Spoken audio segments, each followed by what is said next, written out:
Good evening and welcome to the West Seneca Board of Education meeting, Tuesday, October 12th, 2021. We start with the Pledge of Allegiance today. Molly, would you like to lead us? Sure. I pledge allegiance to the flag of the United States of America and to the republic for which it stands, one nation, under God, indivisible, with liberty and justice for all.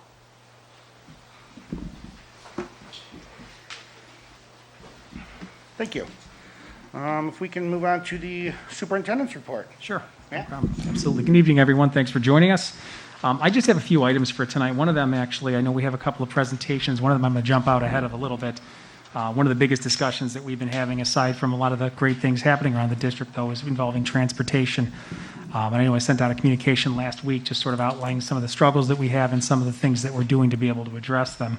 I can tell you our transportation department has been working diligently, as well as our buildings and grounds department is helping out as well to provide coverage for all of our bus routes. I know we're faring better than some districts, but at the same time, I guess I just wanted to go and talk a little bit. We've done some things. We've incentivized drivers to come into the district, paying for experience, paying for training.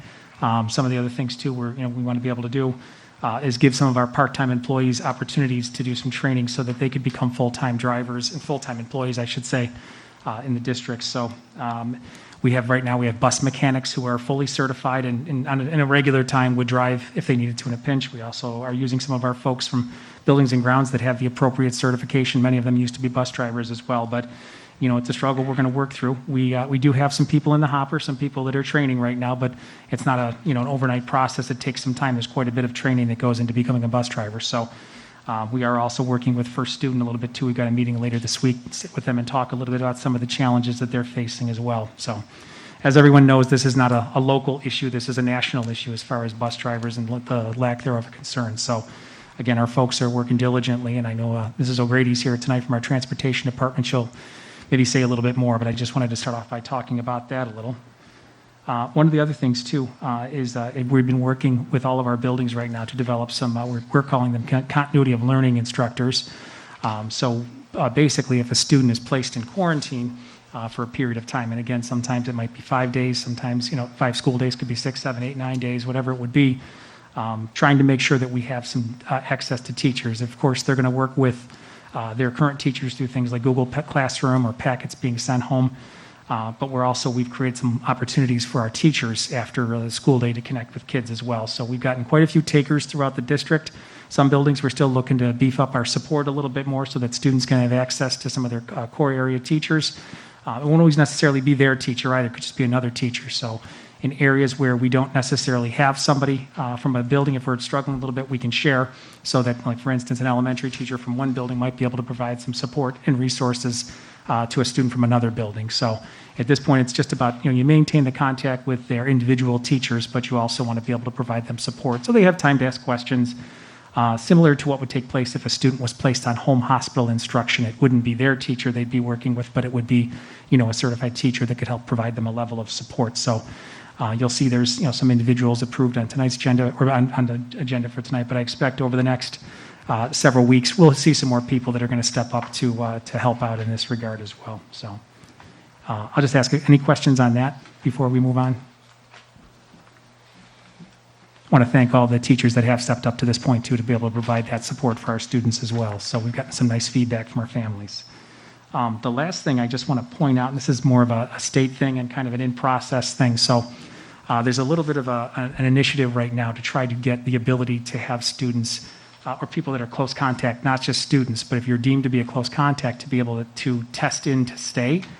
So how this would work, and this is a conversation actually that the New York State Council of School Superintendents is having with the State Health Department, would be that, let's just say you're deemed a close contact, as opposed to being placed in quarantine, after a day, let the person test on a daily basis is one of the options that they're trying to consider in order to be, and as long as they test negative every day and come into school symptom-free, that they would be able to stay here as opposed to being placed in quarantine. So I don't know if the State Health Department is going to buy into that, but that is something that's being advocated for at this point, just giving people a pathway to avoid a quarantine.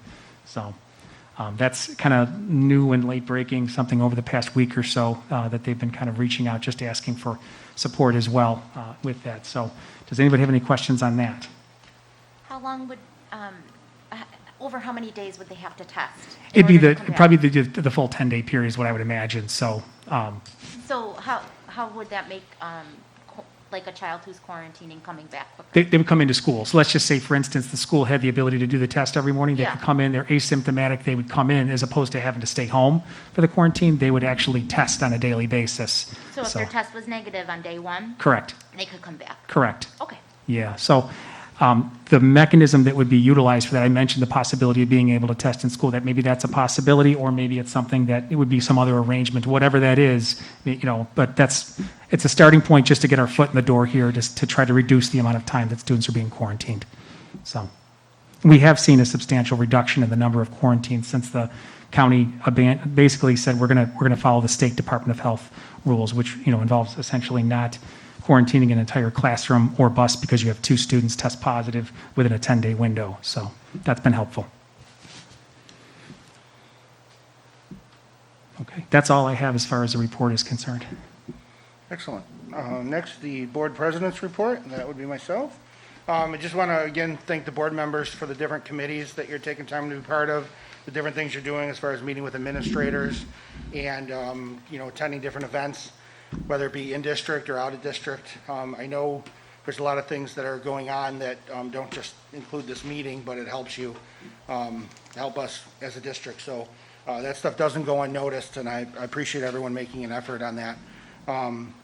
One thing I wanted to just talk about to the general public is I know there's a lot of times on social media when people say, let's come to a board meeting, we want the board to hear us, I personally don't mind if you email me, if you want to reach out to me. Email me or call me. If you email me, request a phone call.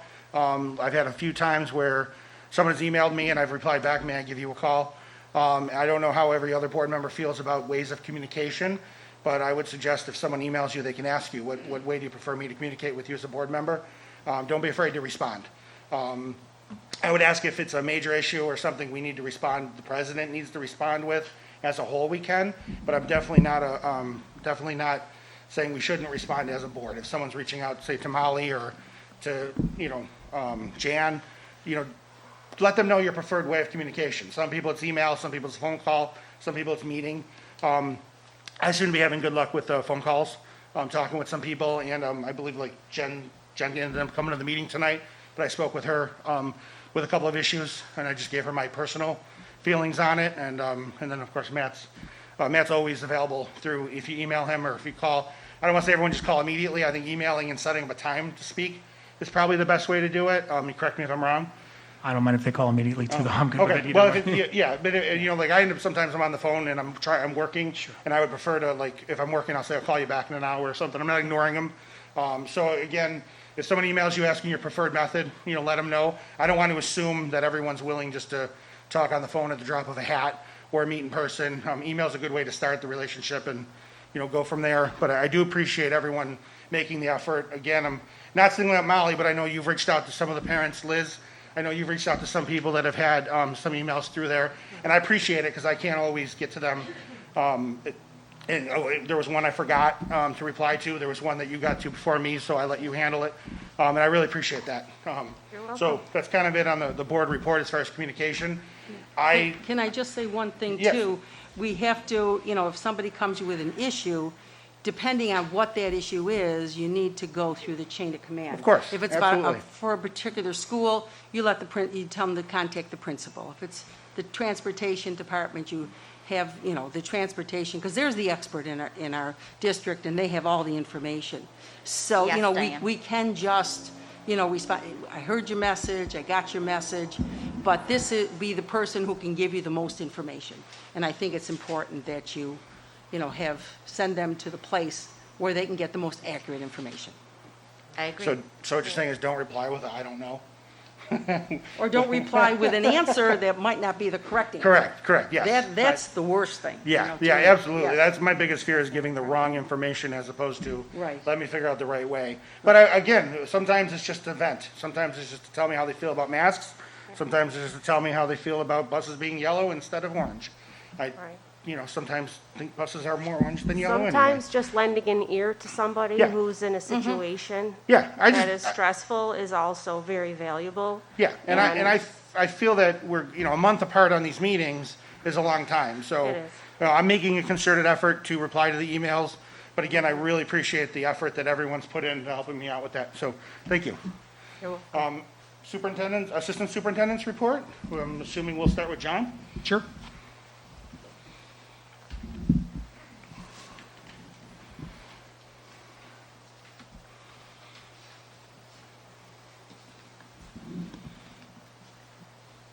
Evening, everyone. Not a ton to report tonight.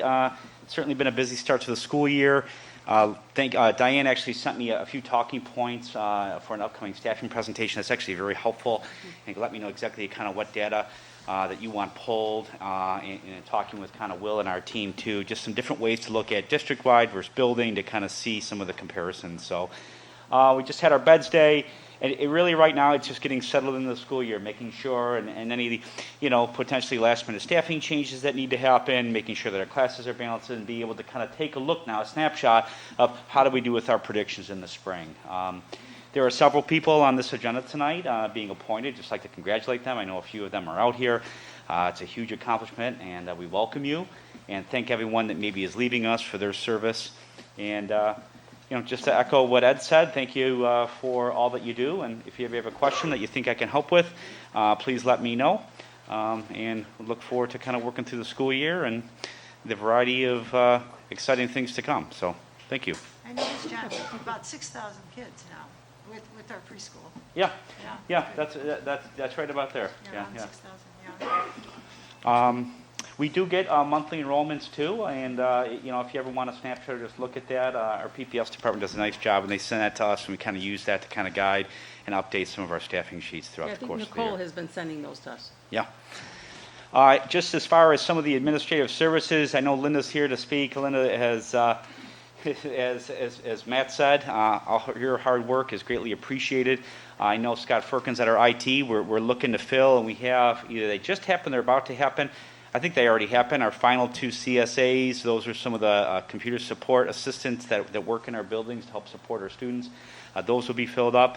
And I know I've communicated with our board and upcoming working through the community relations position. And then soon after that is the executive housekeeper. So a lot of the things that we kind of put in place in the spring and work through the county, and I've done some postings and such, so it'll be exciting to bring some new people into some leadership roles here and I think make an impact for our school community. Anyway, thank you very much. Thank you, sir. All right. Jackie, do you want to step up? Oh. Matt wins. I said Karen, but now Oh, you I'm did? not. Oh, jeez. But it's good. Who gets up first? I'm flexible. Good evening, everyone. Just want to give a couple updates that are happening in the PPS and the Special Education Department. Just wanted to kind of let everyone know that our BEST team that we call, our Behavior Emotional Social Support Team, that included our school psychologist and our social worker, is up and running. They have been supporting our students in a variety of different schools, focusing mostly with our special education students and our self-contained programs. They're really becoming acclimated to our district. I have had several meetings with them. They're very excited. Being able to support our staff, our students, our families, they're really doing a great job and getting out and about to meet everyone and to be able to be a part of our community. Our teachers, some of our teachers have emailed me and have thanked me for this level of support. They feel that it's very helpful and very beneficial and have really accessed it. And we're really looking at ways in which we can kind of expand that and expand those processes throughout all of the district. Additionally, our outreach social worker is also becoming acclimated into the district as well. She is our person that is somewhat designated as our community outreach.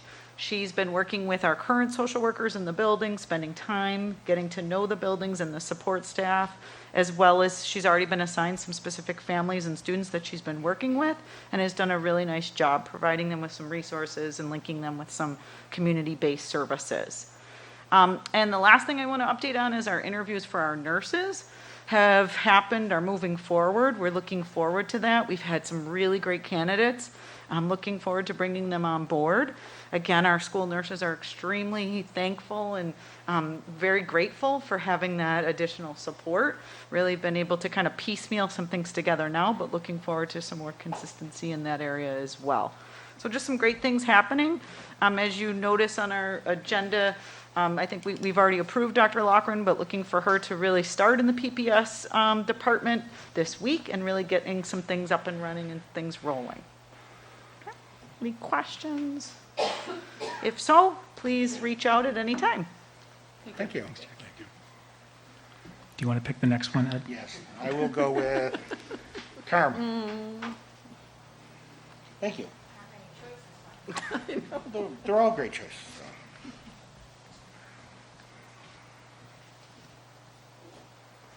Hi, everybody. Just a few items to update you on this evening. We are continuing our district work with teachers and administrators to finalize our district RTI and AIS plan. We should have that to you by our next board meeting for your approval, your review and approval. Our math AIS teachers recently were trained on Friday for the RTIM, the progress monitoring system that we utilize in the district, and it was a great meeting. They really worked to add to our plan for math, all of the assessments that we're using as we monitor student progress.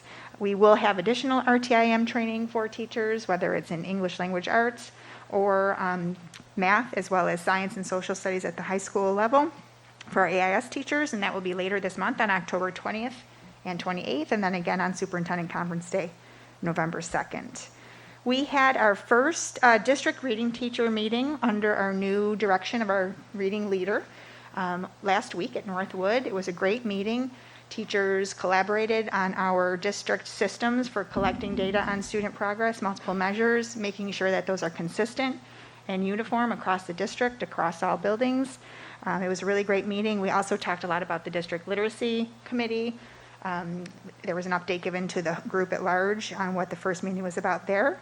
And then we just also discussed some additional training needs and support that our teachers need.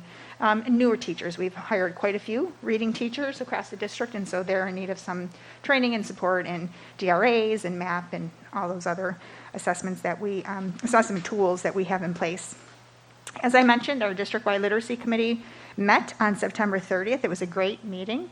Currently, our representatives have gone back to their buildings to seek feedback from their teachers on some of the graphic organizers and rubrics that they use across the levels, primary, intermediate, middle, and high school. And at our next meeting, next week actually, we are going to be consuming, critiquing, and then producing a common rubric and graphic organizer at each of those 4 levels so that we can utilize the same measure when we are implementing our writing focus in the next several months. Our first high school course registration audit meeting is scheduled for this Thursday. We will be analyzing the student course offerings and enrollment, also planning our discussions on what new new elective and/or courses we will offer in the fall. So for instance, this year we have implemented an honors program in social studies at grade 8 at the middle school. So the following year, consequently, we will have a 9th grade honors program that will lead into the AP. So things of that nature will be part of the discussion at large. Our first high school ELA curriculum audit meeting took place on October 4th at the 9th grade level. It was a really great meeting with lots of good teacher feedback and administrator feedback as well. They are looking at units, literary analysis rather, and then the next session on October 20th will really involve brief visitations to classrooms to see the unit in action.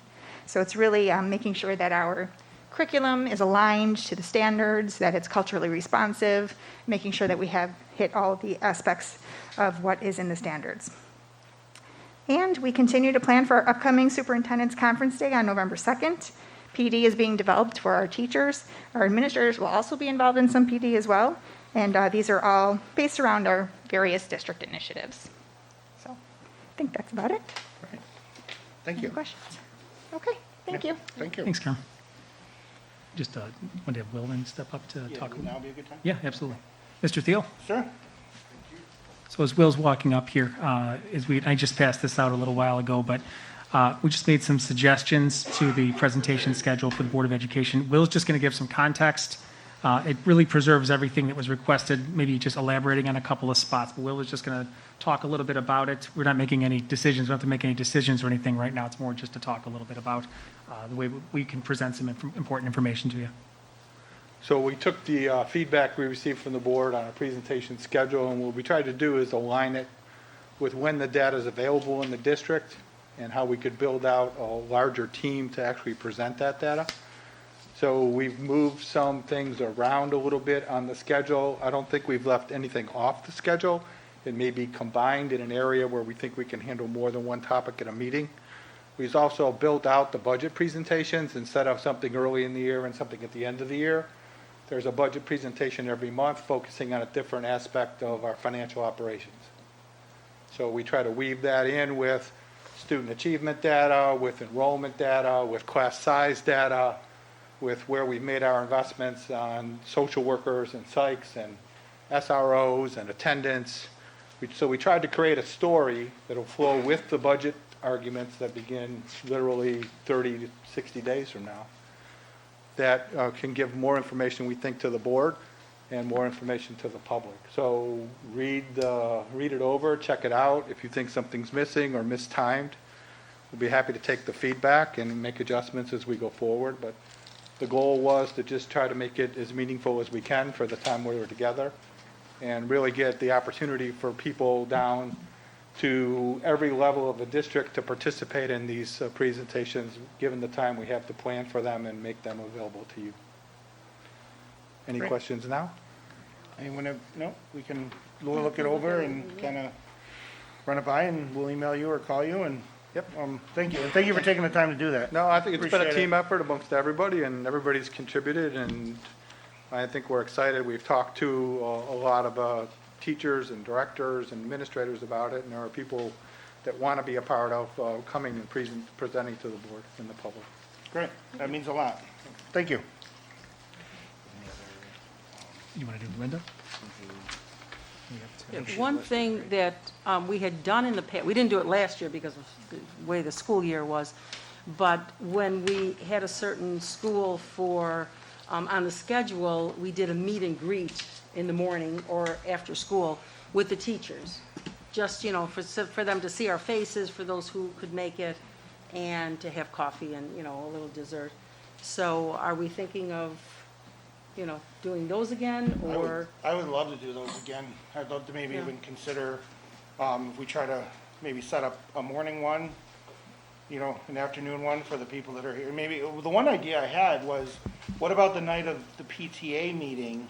Maybe do the meet and greet type of earlier in the afternoon, and then one in the morning. I can make a morning one. How many teachers go to the PTA meetings? We want to meet the teachers. I Yes, guess, yeah. Is where we want to So- make the connection. Yes, I understand that. Now, not everyone on the board can make necessarily a morning one. Right, So I was right, thinking yes. if we, because again, even if, the day custodian, I don't know what time a lot of times when we do the tours, they go with us.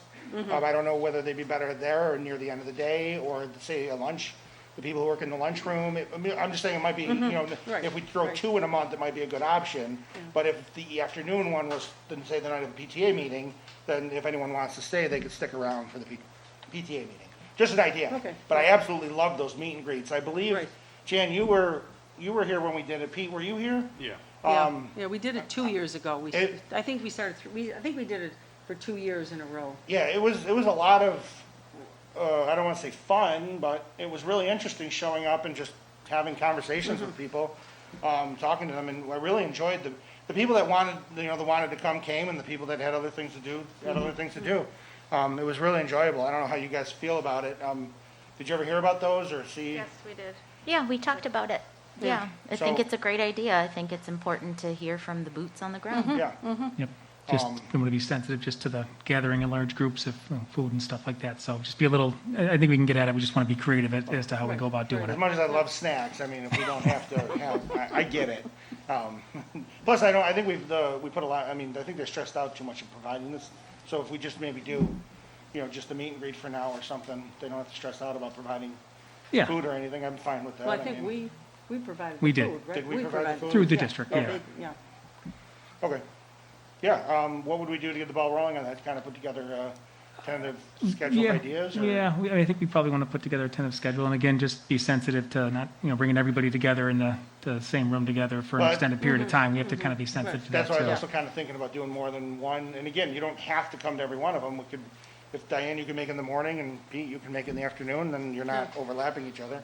Or we could say, a cafeteria has this capacity during COVID, and people can sign up ahead of time, and it's a first come, first served basis. Yeah, yeah.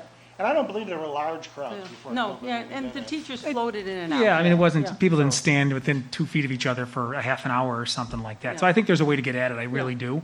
So I thought they went very well last time we did Yes. them. That's just my take on it. I thought people were excited to sit and talk, and you That's don't a always good get a chance feedback. to have these kind of conversations with people, so. One requirement, though, is a coffee pot. Little holes in our mask and straws. I'll pick you up at Tim Hortons on the way in.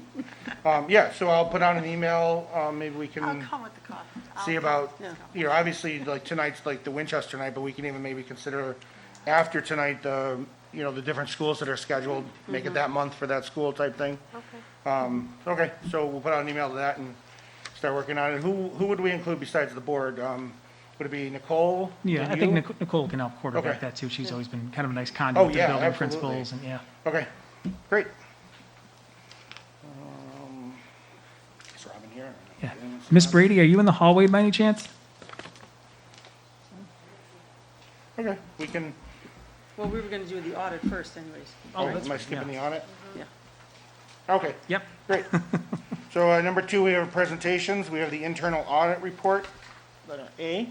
If you gentlemen want to come up to the microphone, are they in the room or are they out in the hall? There Yeah, they he's are. right there. This is Matt Montalvo, he's the partner in charge of our audit. You got our Thank you.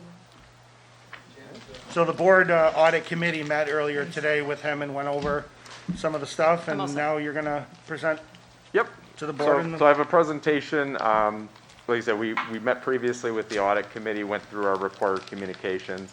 I'll go through that report with the board here. So I'll go through the PowerPoint.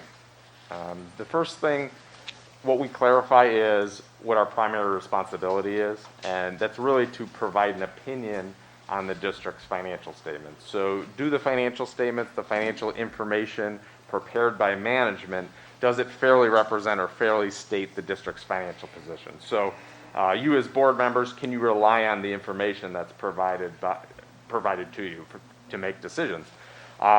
So we conducted our audit, formed and expressed our opinion on the financial statements, and we plan on issuing what's referred to as an unmodified or a clean opinion on the financial statements. So we believe as an independent third party that the financial information, the financial statements for the year ended June 30th, 2021, fairly states or fairly represents the district's financial position. The best you can do for an audit standpoint. We also talked about some of our requirements, our requirement to be independent of the district. So that's a requirement of, in accordance with our standards for auditing, for the staff level right up to the partner level, we need to be free of conflicts of interest. That's what allows us to remain objective in performing the audit and then ultimately providing that opinion on the financial statements. Getting into more of the financial information, so we conducted our audit. We also like to provide some trends on where the numbers ended up. So this is a 5-year trend. The district's general fund, your revenues versus your expenditures. You can see the blue line represents your revenues, the red line representing expenditures. So revenues have exceeded expenditures over the last 5 years. But you can notice that that gap is starting to narrow a little bit, particularly over the last 2 fiscal years.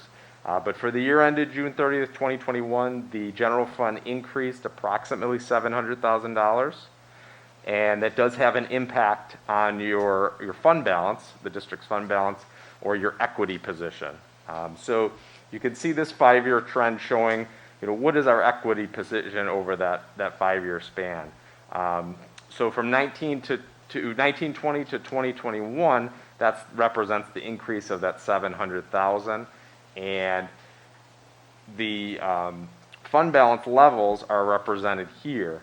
we show it in the restricted and unrestricted portions. So that's the pink portion representing restricted and blue portion representing unrestricted.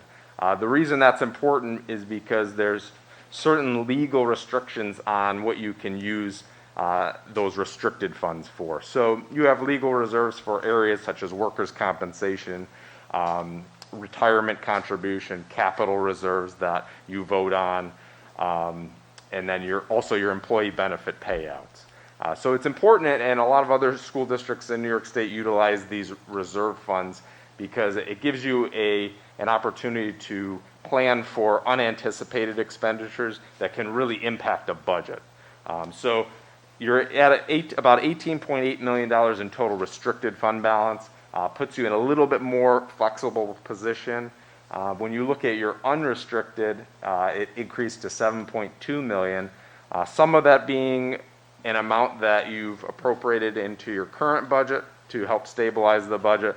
The remaining portion on the next slide being your unassigned portion. So that's about $5.3 million, and that really represents the only truly available funds. You are in compliance with real property tax law. They restrict you to 4% of your next year's budget, so you are right at the 4% limit, and you've been in compliance with that law over the last 5 years. The last financial slide we'll look at, this is the fund balance trend in the school lunch fund. You can see it definitely jumps out at you when you look at the current year operations. Some increased federal funding within the school lunch programs increased your fund balance to just over $1.2 million.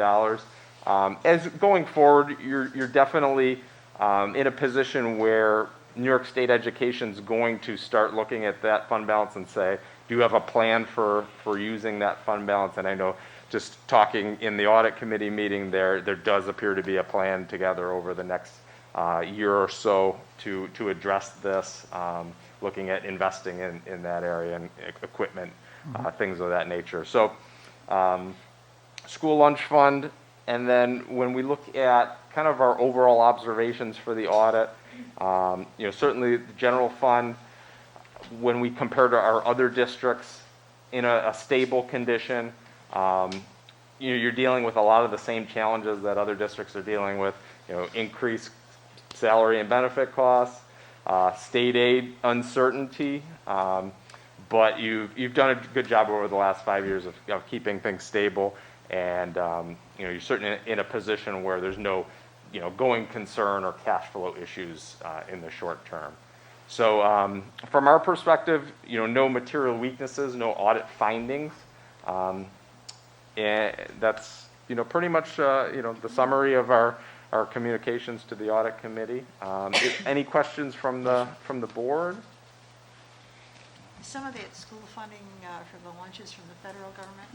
Yeah. Correct. Yeah. Yeah.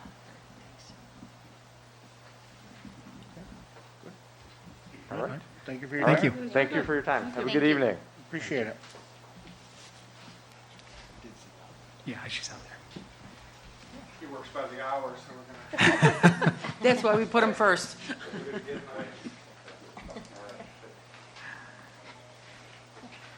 Should I wait till Robin sits down to invite her up, or? Yeah. No, come on up, come on up. Next, we'll have Robin presenting on Winchester Potters Elementary.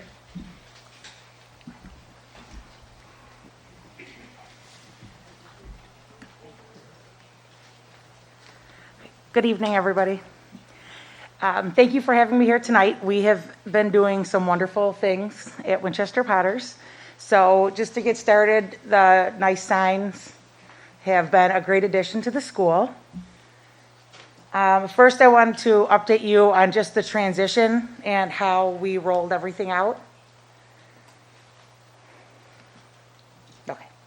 So we started last year, and we had a committee put together, and we worked with PTA in making sure that we were offering all the parents a voice if they wanted to have suggestions. So we made sure it was a PTA just always on the agenda. And I always tried to give any updates out through our weekly newsletter. We had a transition celebration at the end of the year, and it was a great success. We had yearbooks from all past years. We had a lot of people from the community walk through, and it was really great. We had a few groups that were there who haven't seen each other in years, and they were just catching up. So we had made buttons, and it was really a good opportunity for everyone to come together and celebrate all of the good times at Winchester on Harlem Road. We actually had a Facebook page too that was for memories and stories and shout outs to teachers from the past. And Mrs. Clark, our music teacher, actually oversaw that Facebook page and took a lot of the memories and made a video. So it was really a good opportunity to share with the community. We also had a welcome back celebration, and it wasn't really welcome back. It was almost like a housewarming, but a school warming party. And we had a scavenger hunt. So we had teachers come in, and they walked through the building. They were able to see, the gym, get acquainted. The PTA was doing supply drop-off so that parents could drop all that off and walk around the building. They got a pencil, Winchester Potters pencil, and it was really nice. And this was an opportunity for parents to go through the building with their child. Just a few pictures on updates from the building. So the old PPS and special ed office is now a kindergarten room. So I don't think they had those rugs last year in those offices. Central registration, the special education office, athletics, Mr. Winnick's office and records. So that front part was mostly all file cabinets, and that's Mrs. Broad. She does our speech. And last, Dr. Cervone's office is now going to be our news room. So we will be, Jeff Pacer has been helping us with that. And Mr. Holmes, our fifth grade teacher, actually has students come and we do the morning news. And so that his office is now the newsroom. What did you guys do with the boardroom? The boardroom, well, right now, this is going to, yeah. I'm just kidding. Ed. But this will actually be part of a multi-purpose room, but for the PBIS. So it might be a great place to have like a classroom movie. So we have a lot of good ideas. So when we get there, we'll be able to start planning. Thank you for allowing us to stay and have a home while our other one is being cleaned up and made Absolutely. Absolutely. Special recognition. As I was making this, I felt like I was at the Academy Awards with all the people that I had to thank for making this happen. So bear with me, but Buildings and Grounds was unbelievable. I can't believe they answered my phone calls all summer because it's just little things that pop up. So it's the best plans. And just working with Joe Farr, we had a great plan of how to execute. And then those little things pop up, and really they were so gracious in helping. So I put the actual crew, Rodney and Dan, Nick, Rich, Mark, Dave, and Pat. And I put a few of the things, but it was all the furniture was the obvious, but rekeying all the doors, pulling out power cords from the poles from downstairs where it might have been an office with photocopiers. We extended the crosswalks in the parking lot. So as soon as school started, we were able to see how the flow actually goes. And as soon as we said, why don't we extend it, the crosswalk, they were here within a week. I was like, okay, let's do this. So they've been outstanding. And down to bees, on the playground. And they were here right away and helped us. So a huge thank you to all of them because there was no hesitation. And it was a lot of work. So, but also CSEA, the office staff, during a regular summer, it's busy, because you're getting purchases, you're changing over files, there's bus tags and all the different routines that you have to do anyhow, an update, and then, you add a move. So there's the unpacking and organizing a new office. We had to create new arrival and dismissal procedures and evacuation plans, and honestly, they worked tirelessly, Janice and Cindy, and then we had teacher aides come in, Beth Radke, Laura Ortley, and Brenna Snyder, and they just helped and we got it done. And I think everybody who helped, it wasn't it was, we have a deadline. Kids are coming and we're gonna make it great. So they helped and it was a lot of work. So I appreciate that they really had us open up smooth. Technology, see what I mean? A lot of people to give thanks to, but technology, the PA system, all the phones had to get switched over. I never realized how difficult, copier hookups, that there's systems, and, everybody helped tremendously, Promethean boards, and, okay. And then teachers, we had a lot of teachers come in, and really with everybody's hard work, that's how we opened so successfully. Teachers planned the welcome back event.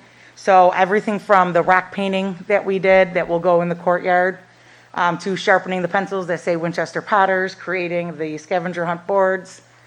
There was a group that did the school store, so we do PBIS, and we do tickets, and they help with preparing our storefront, which is downstairs, and we're going to build from there, or ordering more things, and then the environment. And I put a few just different examples of how we really wanted to make it when the kids came, that this is a school, this is your school.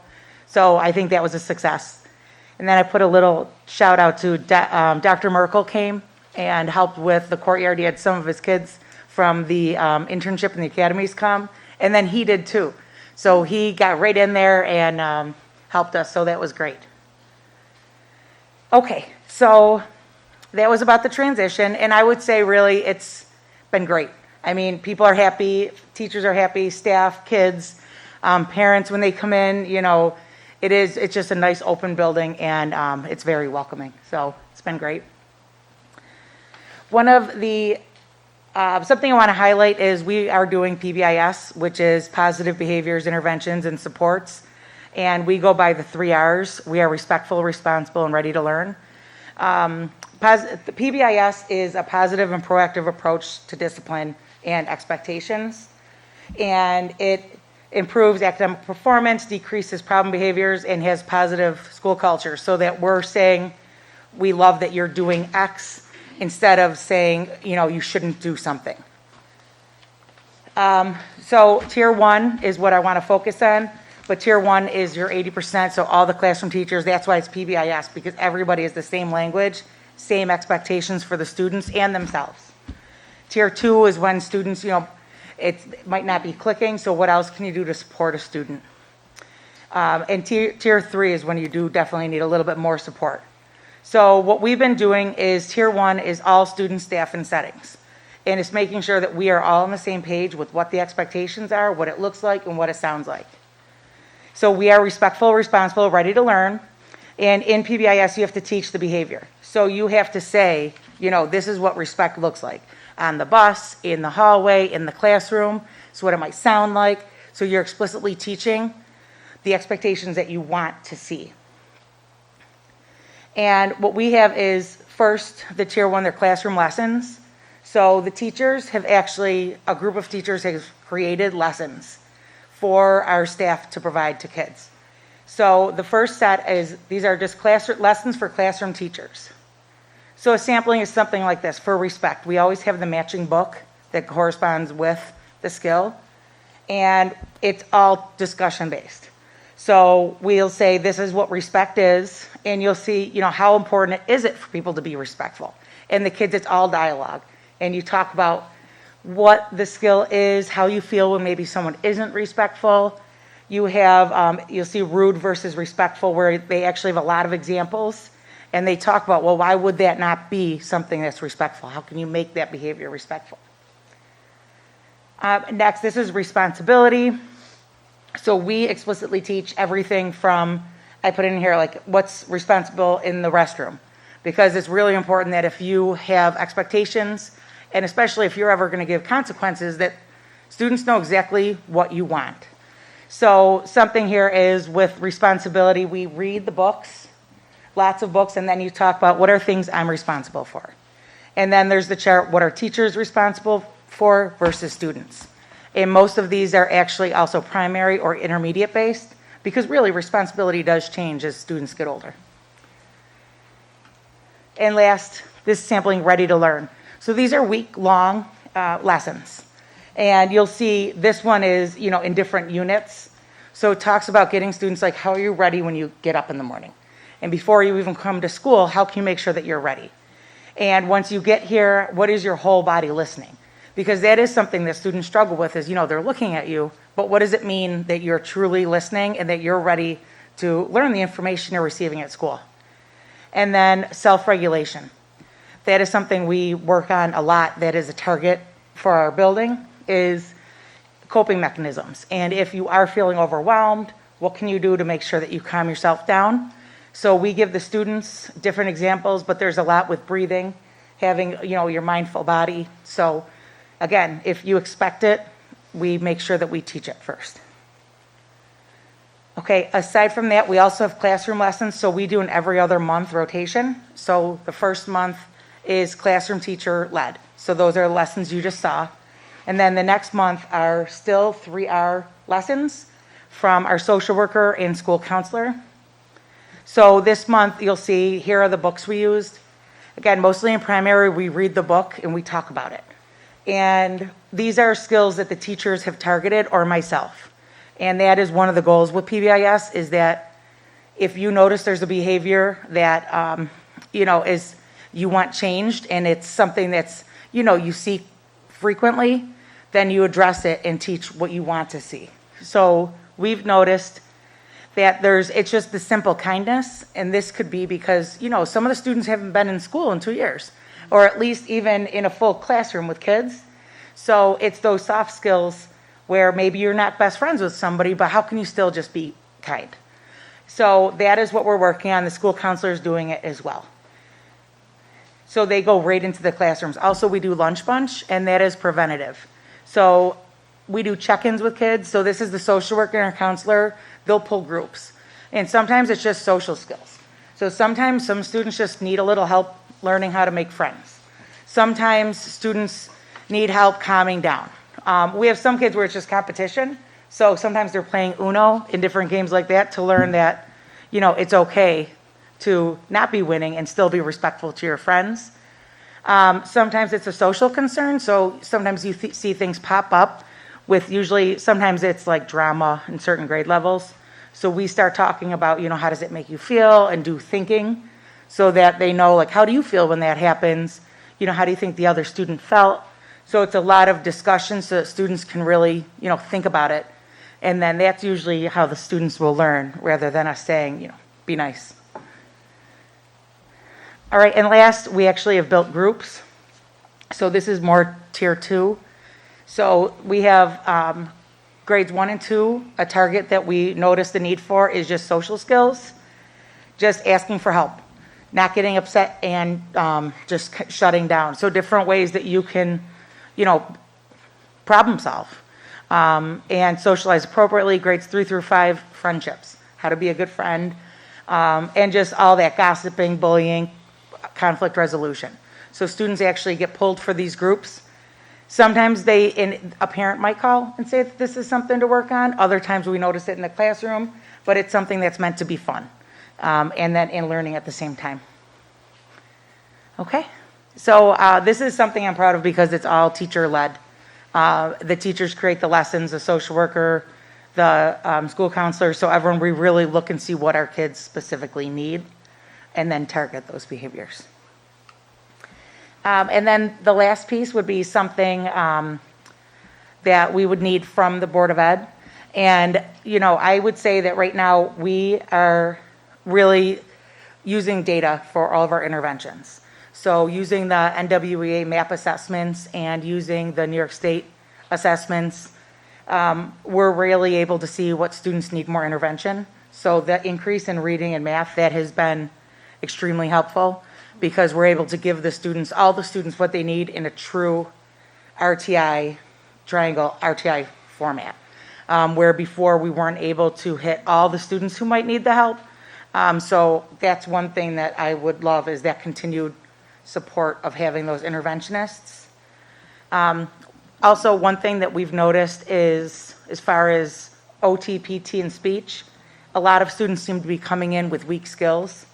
And, I hate to say that because they're in kindergarten, so it's hard to say, let's intervene when they really haven't been in school. But you can notice students who have weak OT skills, say. Any early intervention could probably fix those issues before we get into first grade, second grade, where they're not addressed. So that would be something that would be beneficial. So, and I think that would be it. Can I just add, just for her last comment there, as far as the OT, PT, and speech, the early intervention, I just One thing I will say with that is there was a time in our district when we had fewer mandates on the caseload. In recent years, it's just, we have more OTs and PTs and speech, but their time is, I mean, they're utilized. They're on kids' individualized educational plans. I think my perspective is there was a benefit when they have a little more flexibility in their schedule to be able to go in and do like small group work, like our OTs used to do little like baggies they would send home with like shaving cream. They would put on the table, little just early intervention baggies, and speech as well, and the PTs. It's something that, we've kind of talked a little bit about over the years, but I think there's a great benefit to some of the things you're describing. But right now, they're very busy with Yes. mandated, things that kind of doesn't give them the flexibility to move around and to really, be proactive. Or if a teacher has a concern with a specific student, to be able to say, hey, can you come check out, Johnny, Yeah. just maybe set eyes on him and tell me your initial thoughts. It's just, we don't have quite as much time as we used to for that sort of stuff, so. And we had, 2 years ago, Wendy Vizdak and Amy Turner, they work, that's an occupational therapist and one of the physical therapists. We actually created a rotations because we're trying to do more push-in. So that's where, especially in the beginning of the year, the first 6 to 8 weeks, you almost blitz all the skill areas that would have maybe the summer slide. So, and a lot of that was in that K1 is almost blitzing some of those skills, like even the hand muscles of students, like with the writing, and how can you strengthen those? So we actually came up with a full rotation, and we're going to have them going through, but again, there's not enough time because the students who come up where then they do need OT or PT on their IEP, that has to take precedence. Can I ask how many occupational therapists and physical therapists you have in your building right now? So I have one occupational therapist Okay. and then physical, we have Amy Turner and Kim, but they are not there full-time. Okay, So usually all of those with speech, OT, PT, that's all IEP driven. Okay. Is so that if there's more need in another building, using data, using special ed requirements, that's where you need to go first. okay. Is that something we could identify, like in a summer school program? I know we have the academics for summer school.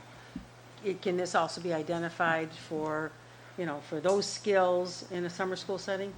Well, I think that I'm not sure, but with OT and PT, some of those skills, like we send things home that help strengthen muscles, but this wouldn't be my specialized area.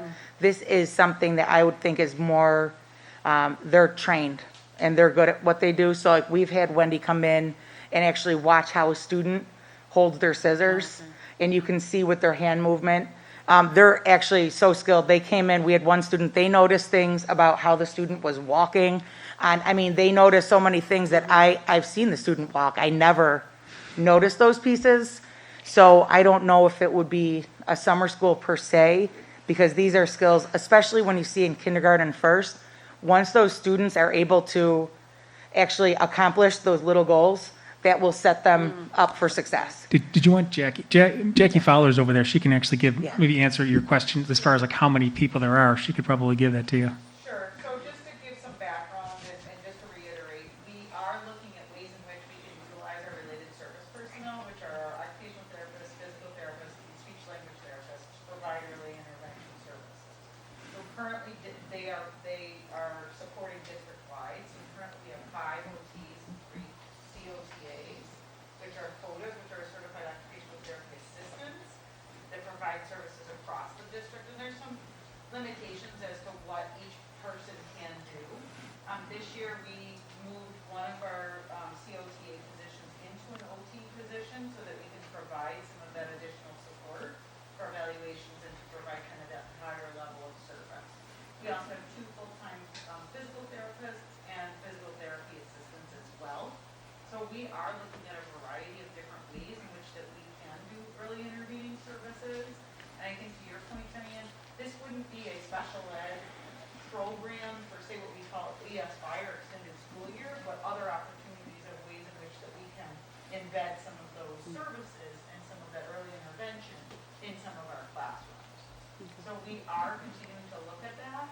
I think that's kind of the next phase as we look at reading and AIS and class size and some other additional supports. I would say this would be probably a little bit more of a targeted phase to look at that. Thank you. And what's interesting with these providers is that a lot of it, it's not one size fits all. So we've had them give us, some students need more sensory input. So, or they need more strategies for calming down. So they'll actually, I brought one student into the OTPT room and we got him hooked up with a little calm down kit that fit him.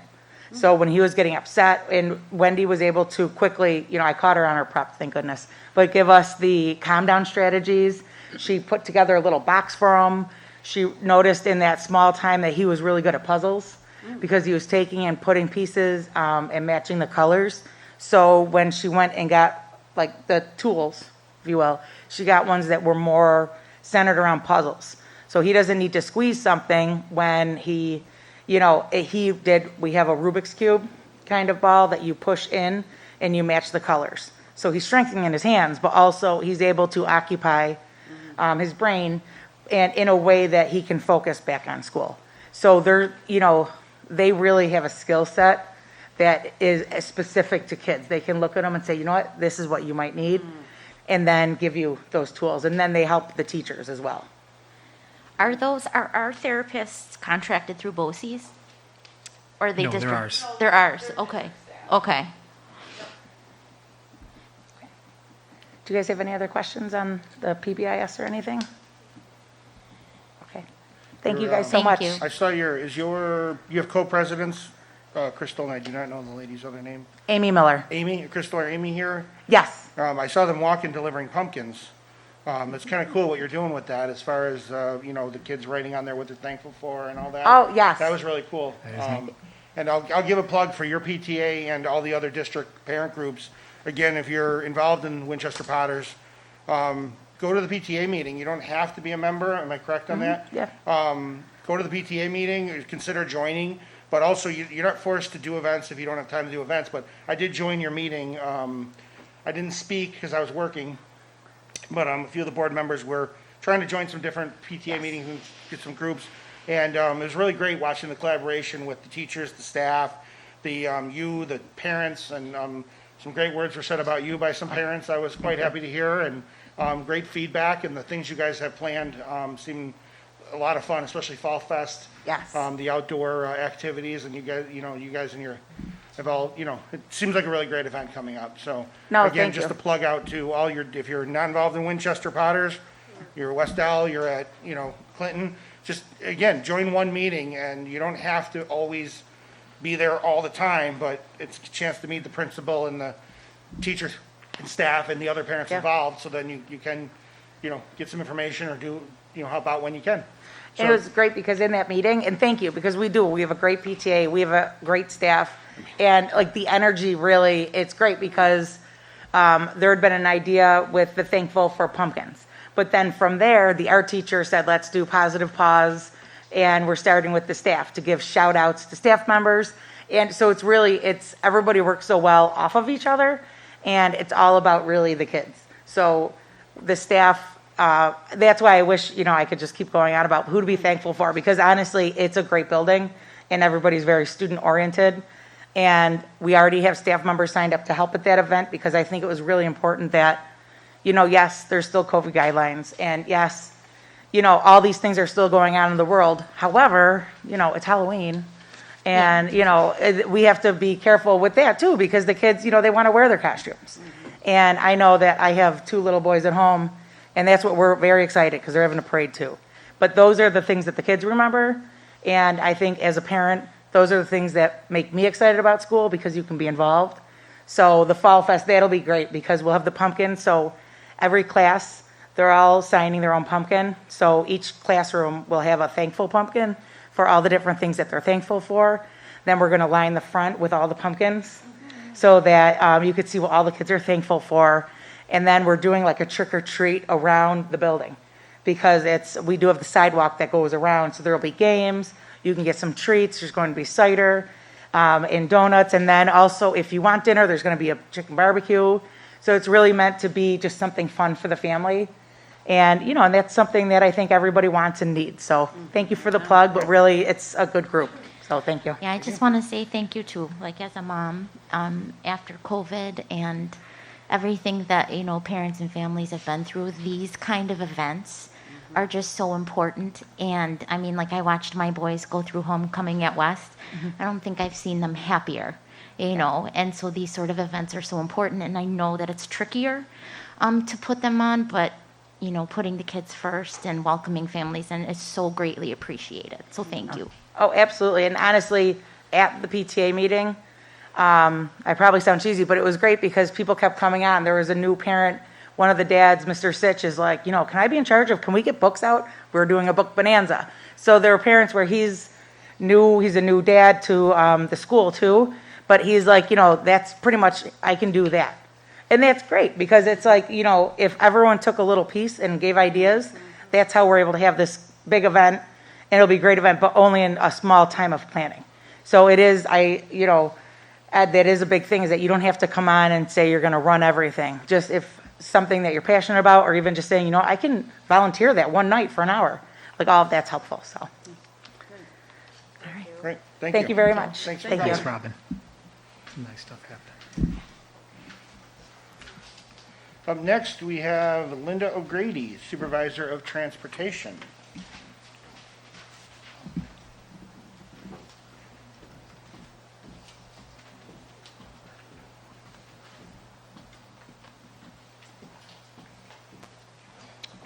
Hi, everybody.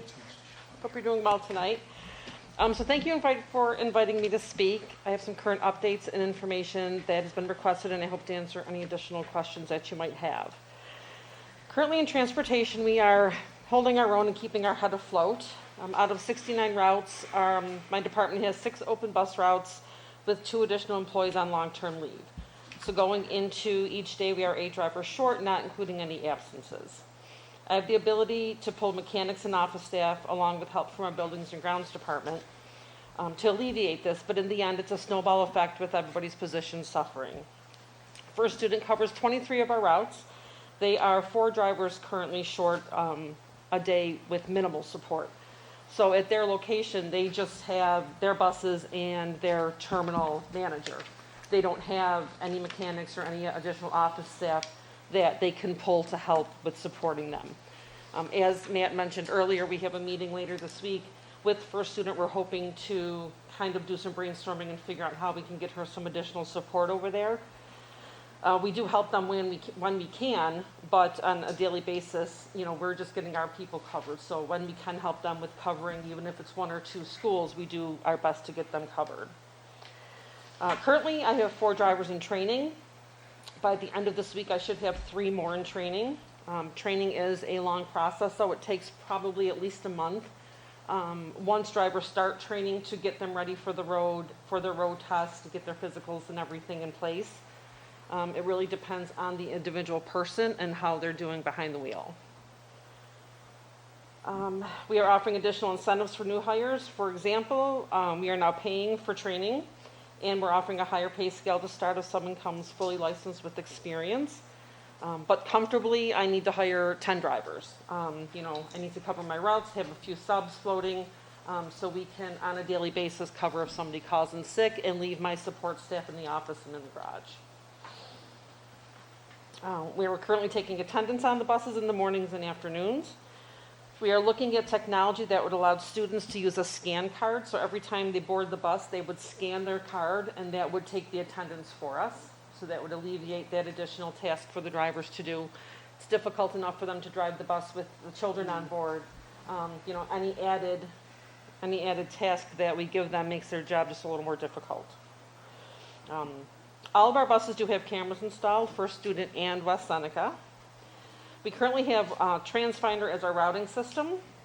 It does not actually do the routing though. And what I mean by that is when we receive changes like new students, address changes, daycare requests, anything like that, we have to input the information, then actually do the routing. So it's not like we just click a button and it routes it for us.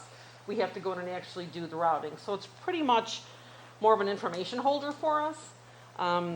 We are, though, looking at a different system for next year because TransFinder does not communicate with Power Schools. So if it did, it would be able to do a upload, I'm not a techie person, every night and be able then to load those changes in. And then we could just do a morning report and then take care of what we needed to. So it's a little more time consuming than if we had a program that communicated with Power Schools, because then we wouldn't have to do that initial input of all the information. And we get probably, on average, I would say 10 to 12 changes each day, address changes, daycares, things like that. And just even inputting, it takes time to do that and then do the routing and everything. So if we had the technology that allowed the routing program to talk with Power Schools, we'd be able to get those changes made quicker for the parents. Let's see what else. In regards to late buses, there is a lot of construction right now going on around the town. So that is causing some buses to be late, but not to an extreme point. I have one West Middle bus and one Queen of Heaven bus that we're working on right now in the mornings that are arriving late. And I have a couple special needs buses that are struggling to get to their 4th tiers. And what's happening is that they go out of district originally in the morning. So once they go out of district to try to get back into district, now they're fighting all of that rush hour traffic to get back into district. And school times don't always allow us to keep all those buses in district. So it's a lot of little nuances that go into routing, so we might not always be able to keep those in-district buses in district. Along with our West Seneca public students, we currently transport approximately 540 students out of district to 41 non-public schools and approximately 100 students with special needs to 28 different locations outside of district. We go as far as Rochester. We transport 1 student to Rochester every day and back. So by the time we're back in district at 11:10, we're leaving again at 1 o'clock just to go back out and get that student. So, and that takes up a bus and a driver and an aide, but that's where the program is best suited for that child. But it's just all those little things that kind of eat up my drivers in attendance. So, that's why we're kind of at the point that we're at. There's always been a bus shortage. It's really hit West Seneca in the last year or so. A couple years ago, we were a couple down, but nothing like this. So hopefully with these new incentives and what the district is offering, we'll be able to get our base drivers back up to normal and be able to cover if somebody needs to call in or something. Does anybody have questions? I do. Yeah. Okay. The software that you were talking about, is there another software you would prefer to use that would be more helpful to So you? at the district I was previous at, they used Versatrans. Very friendly, very user-friendly, communicates well with the different programs. Okay. So that's something that we're looking at. They also have the technology that we're looking at. Their company has the technology for the scan cards that we're looking at. Okay. So if it is something that we decide to do, it might just be an overall change to kind of mainstream everything. Just why did you move away from that and go to the current one that you have? I didn't. Okay. So I was in Clarence before here. Okay. And they had Versatrans. When I came see. here, they had TransFinder. Okay. So did you say that TransFinder doesn't create the routes? It doesn't? No. So So we input. Oh, you got me. I was wrong, you were right. Yeah, it doesn't. So we input the information. Okay. And then we still have to go in, like, once the route is in there, so every year we do what we call a rollover. So every year we can put those routes into a new database. Sure. But then, so for the middle school, it pops out those 8th graders that are going into 9th into the high school and the 5th that are going into middle school. So there's a base of routes in there. Yeah. But if we're creating a new route or if we get a new school and we have to create that route for that school, You're doing the that student's in there, manually? but we actually have to create the route. Yeah, okay. so it is time consuming. Yeah, I was under the impression, again, and I know what Molly's saying, to create the route. Does not tell you the best stops, nothing, you have to. No, our stops are in there, and then you have to actually go in and move. You have to draw it. Yes. Kinda, oh, wow. Yeah. Yeah, Yeah, I was so- completely wrong on that, Molly. Look at Molly's looking over at Liz. Yeah. So it's Stop. it's more of an I'm admitting I was information wrong. holder. Thank you. I apologize about that. I was under the impression that it gave you the route No. to, like it gave you the best route. That's the way, when I was looking at it with Kevin years ago, that's the way it kind of was. Obviously, I didn't see it in action. That's the way they explained it to me. Yeah. So he was showing routes that he created. Yes. Okay, Yeah. great. Yeah, so Yeah, every this time new there's a system change, we definitely have would to be go in and better. make the change as well. Okay. So, Stop giggling that I was wrong over there. We're not, we moved On on. the same seat every time? I'm just kidding. Yeah, so we do have seating charts on the buses, and they're required to wear masks. There's no social distancing protocol on the buses, so we can seat two to three to a seat if we have to. If there was a social distancing protocol, we wouldn't be able to get the kids to school. There's just no way to do it. But they are required to wear masks. We have seating charts on the buses that should be being followed, and we encourage families to sit together, to kind of alleviate that. So how does a bus driver know what route to drive then? Is it just given to them on a piece of paper? Like where they get for the day, like this is the how, like, Well, we bid on routes, so every year we bid on our bus routes. I mean, when you design them, does the system then print them off to where like, Yeah, okay, so yeah, so I- we go in, I'm- so once the route is created, then we can print them out, and then depending on where it fits, especially once all of our routes are established for the school year, if we get a new student that comes into the district that might go to a different school, or a student that might have been parent transport, and now they need transportation, we now need to figure out where that student will fit. So, Okay. and then once we figure that out, it might have to be added to a route, or we have to create a new route if there's nowhere to add it.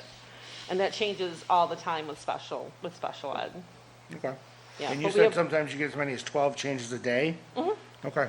Yeah, between daycares and address changes and, new students into the district, it's just a constant turn.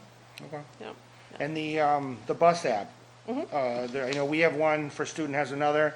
Is First Student fully equipped right now? First Student is fully equipped. We currently have 13 of our new buses between last year and this year that do not have the GPS installed. I'm waiting on an install date on those new buses. Okay, So- and that is something, obviously, we're working on there, but how does it work when a route, let's say a First Student bus is not gonna do the route that day because of shortage, Mm-hmm. so another bus is doing a multi-route thing, does that system adjust itself, or is the app's just shut off for the day at this point? No, so when you go in and sign up for the route, you put your student number in, and so it's only going to monitor that bus. So it will still monitor your student's bus. It'll just be at that later time or adjusted time. Okay, so the Right. bus number's reassigned? Right, but if there's okay. one bus that's covering two routes, so say if bus 9 is covering bus 9 and bus 16, 16 students will not be monitored. Okay. Because they're not associated with that Obviously, route. if we're working to the newer system, that would maybe consider help that process then? Where, because obviously I don't know if I believe last Friday, my kids were on a combined route, Mm-hmm. and I wouldn't have known that. So going into the app just wasn't active. Okay. So with a newer system that we're looking at, kind of help divulge that information to Well, a parent? we're not looking at a different GPS system. No, but would the routing system communicate? Probably No? not. Okay. No, probably not, because your student, once all of the routes are put into or uploaded, I don't know, again, if that's the right word, are uploaded into the GPS system, that is the route that your student number is associated with, so it's only going to grab that bus. Okay. So if we're combining, it won't grab it, Okay. so. But let's hope that we have extra drivers by the time we get the new system, so there'll be no issues. We're getting there. It's a process, though. It's not, it's not anything quick, but we are getting Yeah. there. So. It's updated. No? Great, Okay. thank you. Thank you for very all much. your Thank time. you. Thank you. Appreciate Thank you for all it. your hard work. Thank you.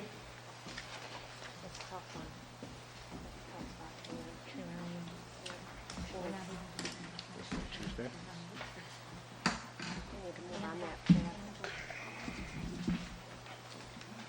Next on the agenda is public comments on agenda items only. I have a speech to read. Is there anyone looking to comment on agenda items today? Any raise of hands? Otherwise, we can, I'll do the speech before the other one then. Okay? We'll move on to number 4. I believe I have let's see, certified appointments. May I have a motion to move on 4A through 4B? I'll move. Liz, may I have a second, please? I'll second. Jan, any discussion on 4A through 4B?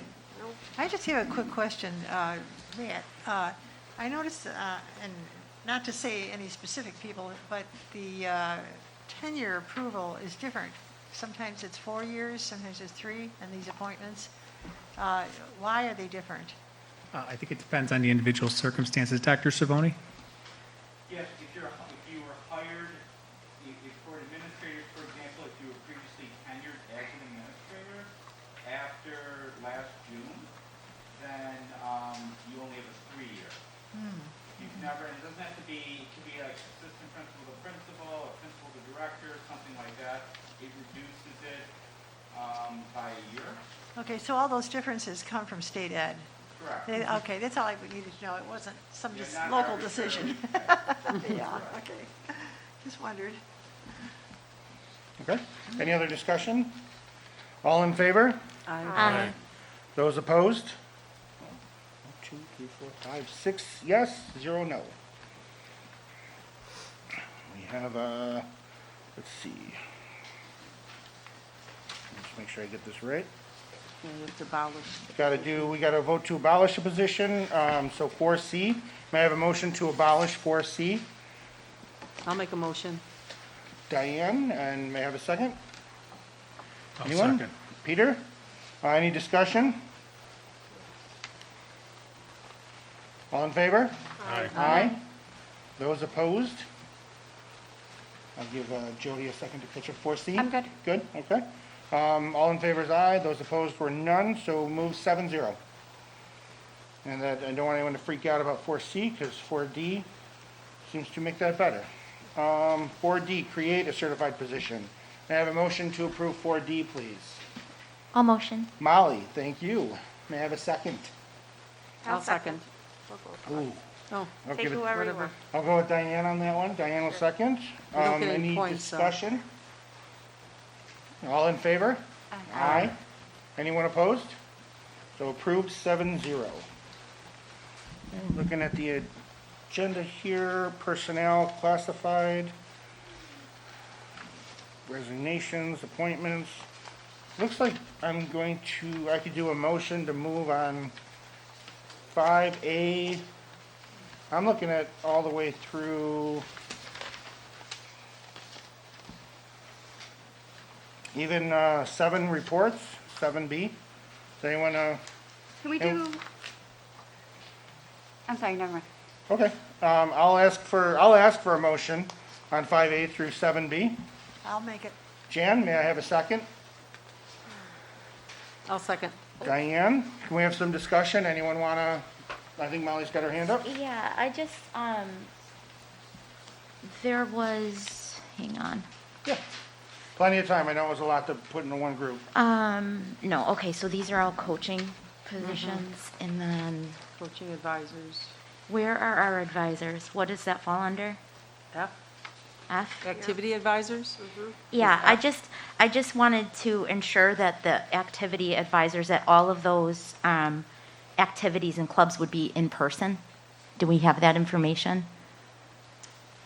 They would all I be. don't know why they wouldn't be. Okay, just Yeah. making sure. Yeah. Because last year we approved, well, I didn't approve, but a lot of those were approved, and I think most of them took place virtually. Yeah. Dr. Cervoni, are you aware of any clubs that are taking place? I've not heard anything. Come to my attention, I would be with you, No. I would assume that these are happening in person. I'll follow. Okay. Okay, thank you.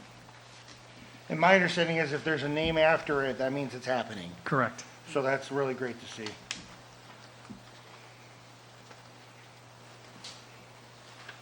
And if there's not a name after it, the club could be created, but there's not, since for different reasons, Yeah, either Okay. they just don't have anybody to run it, or just not the interest. no interest or, Yeah. okay. Excellent. Any other So- discussion? Yeah, so that's what that means, Matt? It means, so like I'm just looking at like our middle schools and I'm seeing Odyssey of the Mind, Destination Imagination happens on the east side, but it doesn't happen on the west side. That's because of lack of interest? Yeah, so they either don't have somebody to facilitate the program, or they maybe haven't had the student interest over a period of time, so the program kind of just dissipated. Okay.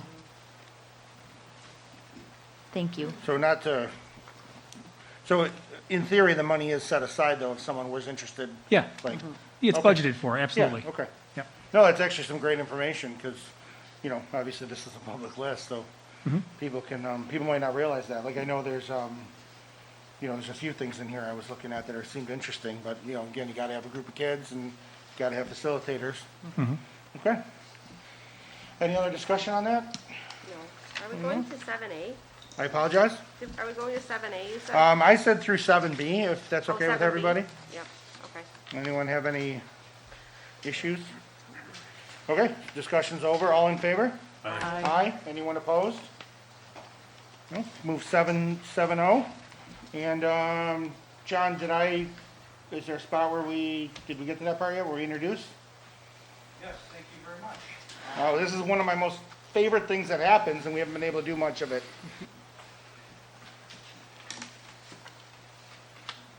Yes, it's nice to welcome some of our new hires. Alec, you want to stand up for just a minute? Alec, I had the pleasure of being your assistant principal, as a student at West Seneca East. Alec is joining us and was appointed tonight as music teacher here. So, congratulations to Alec. I should have known by the tie. And he's leaving another district, which will go unnamed, but we appreciate and we'll welcome you back to West Seneca. So, I'm excited to be here. Thank you for having me. congratulations. Thank you. Did you want to the next one? Go ahead. Okay. Mr. Marchioli. Jason Marchioli tonight was just appointed as the next principal of West Seneca East Middle School. So, Jason, congratulations. I had the pleasure of facilitating the interview committee, and I will tell you, Jason, you hit it out of the park, and you were able to really articulate your vision, your values, and what you see as potential moving East Middle forward even more. So I think your energy, your commitment to kids and learning and supporting your staff and students really resonated with the entire committee.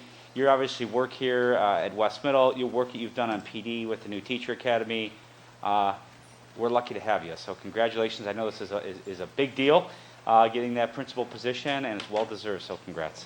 Yeah. Thank you. Jason, by the way, I have heard a little bit of negative feedback, though. People don't like that the band is splitting up over at West Middle, though. There's no more dynamic duo over there today. But yeah, I just like to echo everything Dr. Cervoni said. Welcome, and we're extremely excited to have you making this transition into this very important position. So. Like I said earlier, Mr. Vice Director, never leaving West Middle in my heart, just taking my laptop up the street. I'd like to just take one moment to personally thank the Board of Education and our district leadership team for having the confidence in me to step into this new role. I had the opportunity over the past 5 years to work with so many tremendous students, build so many nice relationships with our families and staff members, and I'm looking forward to continuing to operate in that capacity starting tomorrow morning in East Middle. Thank you. Congratulations. That is all I had on my list. Anyone here we're missing? Okay. Anybody else want a job as a bus driver?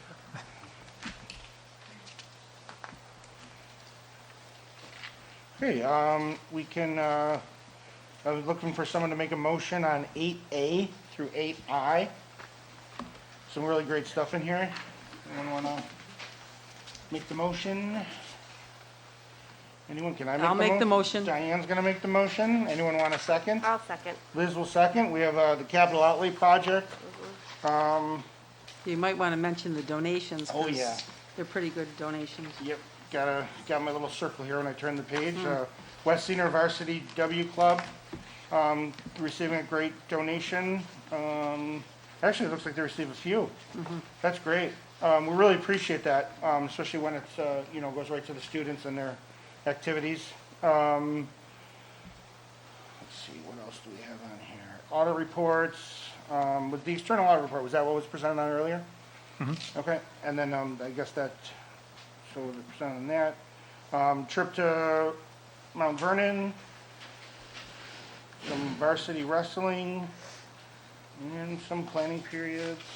Any other discussion on any of these through I? Is this the first time we're combining with DePuy? Is this the first time For wrestling? Yeah. For wrestling, yeah, to my knowledge, it's the first time. So Okay. essentially, they had reached out. We do combine with other sports. We've done it in the past, not a ton, but the Pew had actually reached out to us. They've got like 5 kids, and they Okay. really can't field a team, so they reached out to us.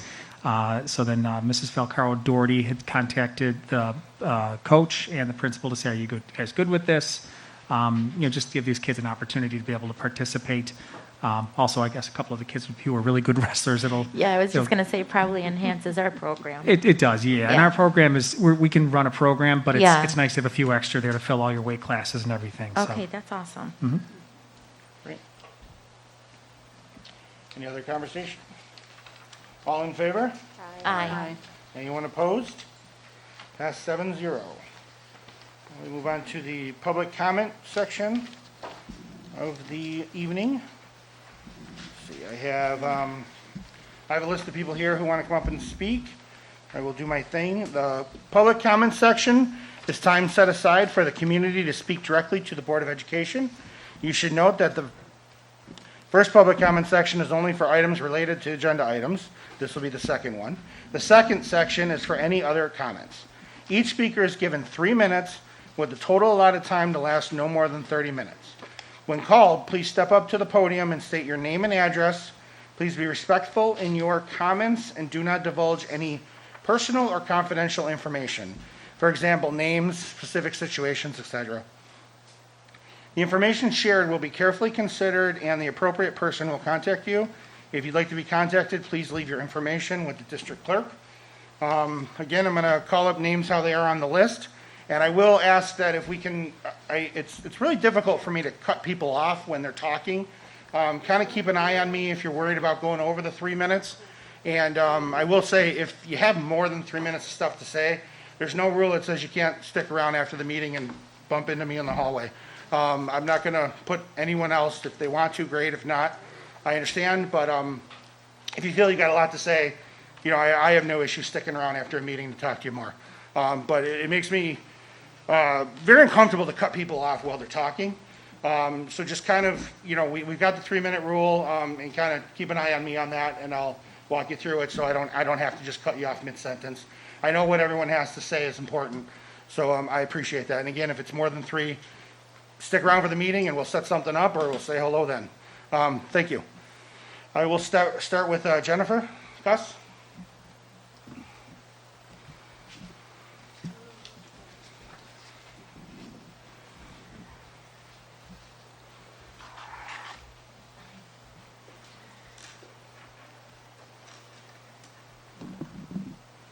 Hello, guys. And I gotta pull up my speech here.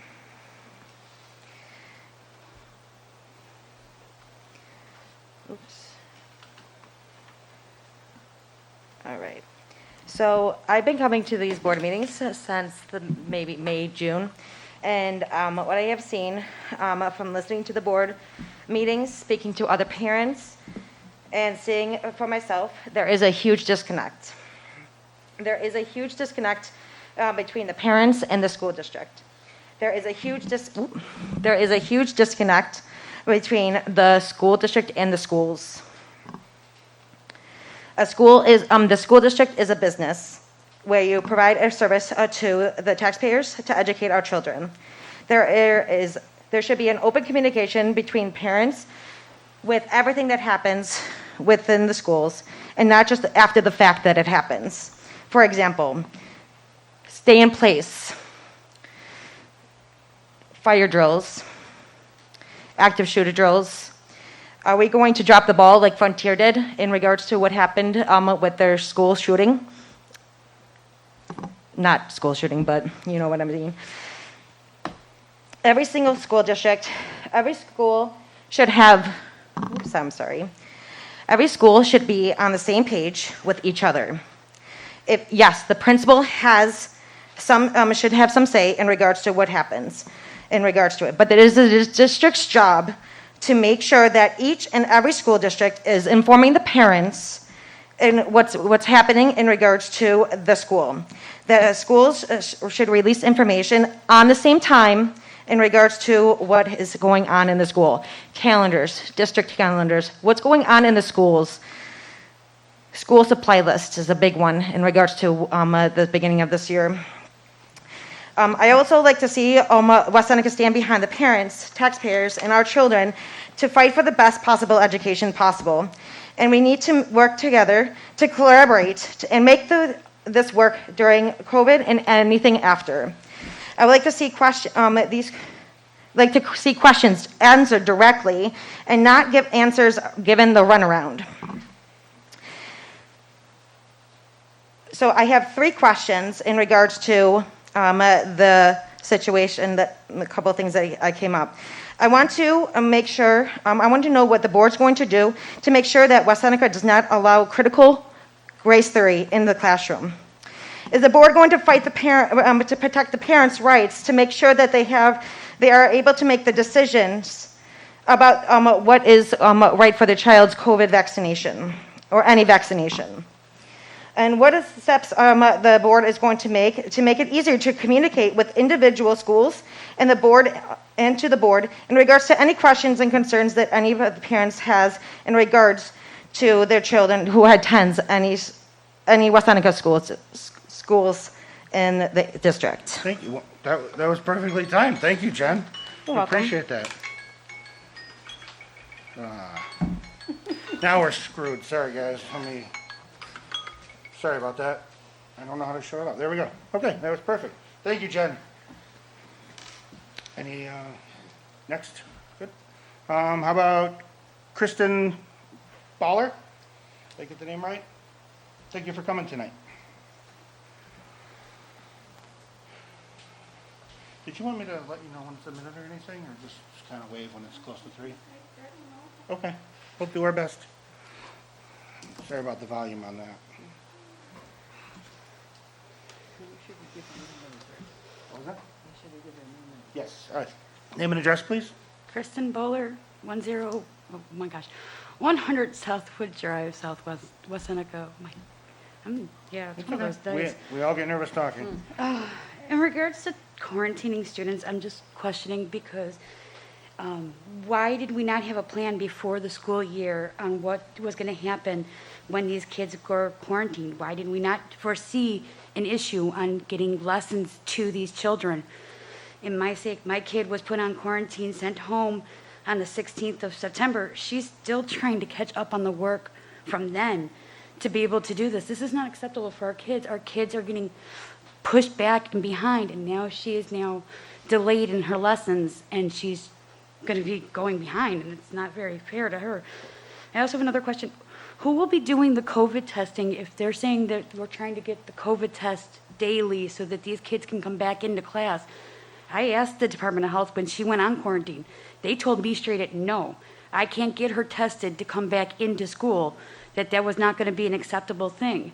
But you guys are saying that you're going to try to get them tested daily. Who is administering these COVID tests for these kids? And I want to know about the seating charts on the buses. Why was the entire bus quarantined if we're having a seating chart for these kids? I get it. We're talking about if there's 2 kids in a classroom, in a bus, we're not going to quarantine the whole set. But then if we have seating charts and they're enforcing it, why are we picking and choosing and cherry picking how these rules are going to be administered?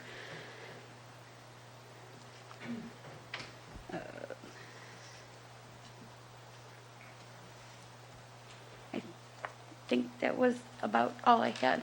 Excellent. Thank you. I wrote down the questions. So did Wrote them down. You want Matt to reach out to you? Follow up, yeah. Yeah, I'm just wondering, I mean, a lot of us have questions, and are we going to be CCing everybody on that? Or is that something that other families, other parents that maybe weren't able to make it here today? I think some of these questions I think we have given some answers to, but sometimes what we do is we actually will put out like an FAQ or something like that, if there's enough questions that seem to come up. So it really depends on the circumstance with the individual questions. So. Yeah, there's a few of them there that we can answer directly, and then we'll get posted on the part of the web. I believe it's on the website where frequently asked questions. Am I incorrect in that? We did that one a while ago, but On we've just the sent out website or on communications. the Send out the Facebook? okay. So On the website. Probably the website. Yeah. We've also just sometimes we just send them out too. Like we email them out like as a whole communication. Yeah, because obviously we still don't have a complete plan on quarantining situation with kids. You're still trying to figure that out. You're still trying to make a plan on what to do with these kids, and every day it changes. I mean, we've had time. This isn't something that just happened. We've had since last March, and I get it. Last March was a chaotic time. It was new. Something was different. We didn't know where we were going, but this is now October. We still don't have a plan that the parents can understand and be able to know, okay, this is what's happening. Do you have the ability to stick around for a few minutes afterward so I can Yeah, I get can a stick better around. understanding of that and we can figure out the best way to communicate it? Yeah. Okay, thank you. Appreciate that. Thank you very much. Next, Dixie Blando.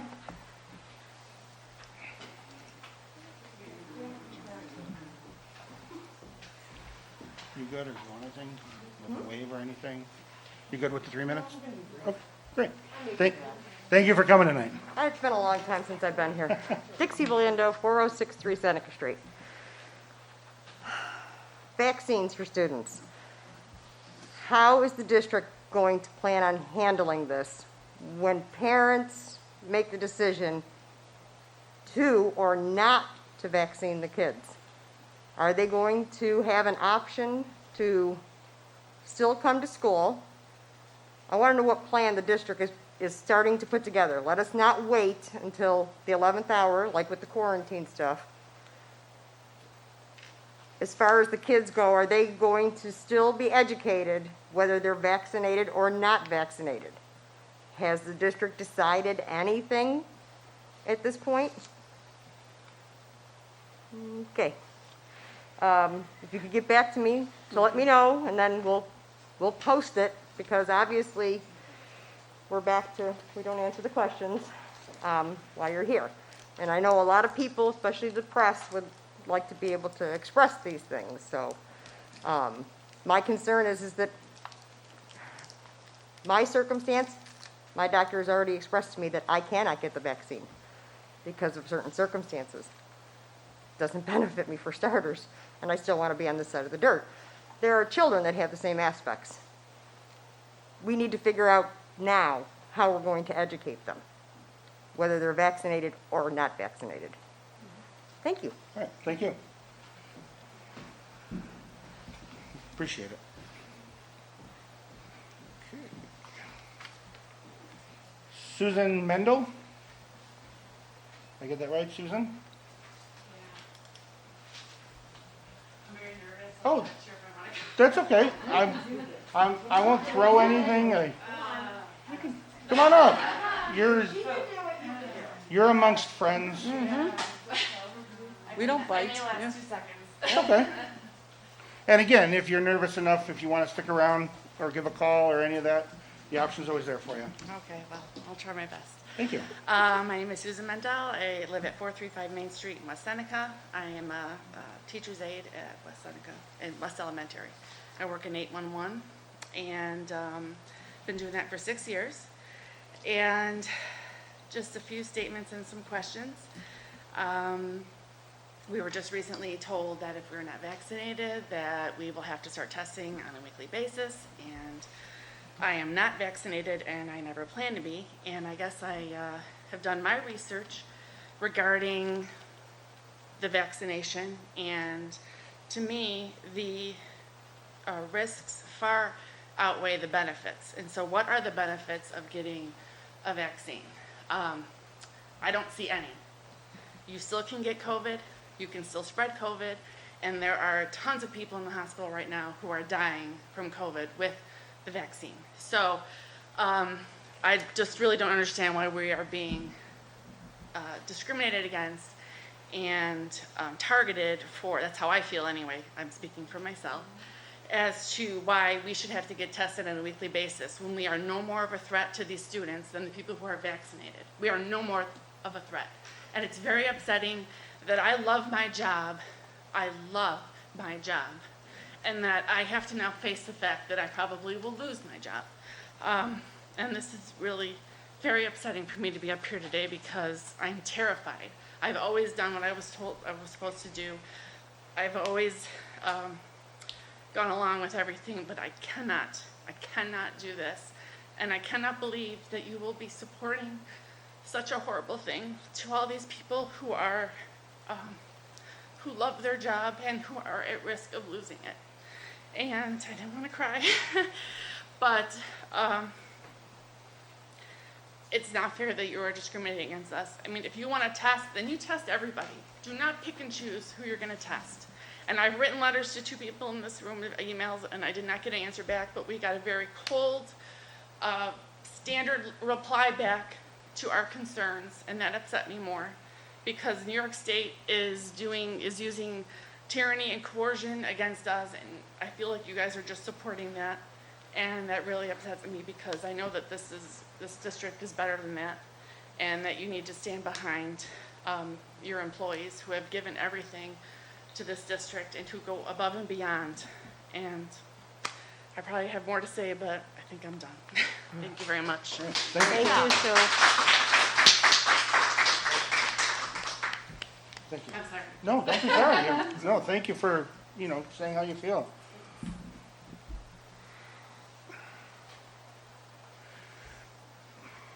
I'm gonna go with Deanna Lydek. How'd I do? Good? Thank you.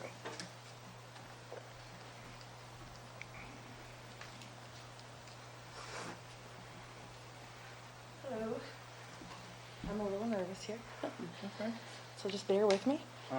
Name and address, Deanna? My name is Deanna Leidecker. I live at 82 Laurelton Drive in West Seneca. I'm a mother of 4 children, 2 whom go to West Elementary and 2 West Middle. We wanted to live in West Seneca School District when we moved here 13 years ago, and have been very proud to be a part of this West Seneca community. Over the last 2 years, our fondness with the school system has deteriorated. We are disappointed. We feel powerless, very much let down by the leadership, and more accurately, the lack thereof.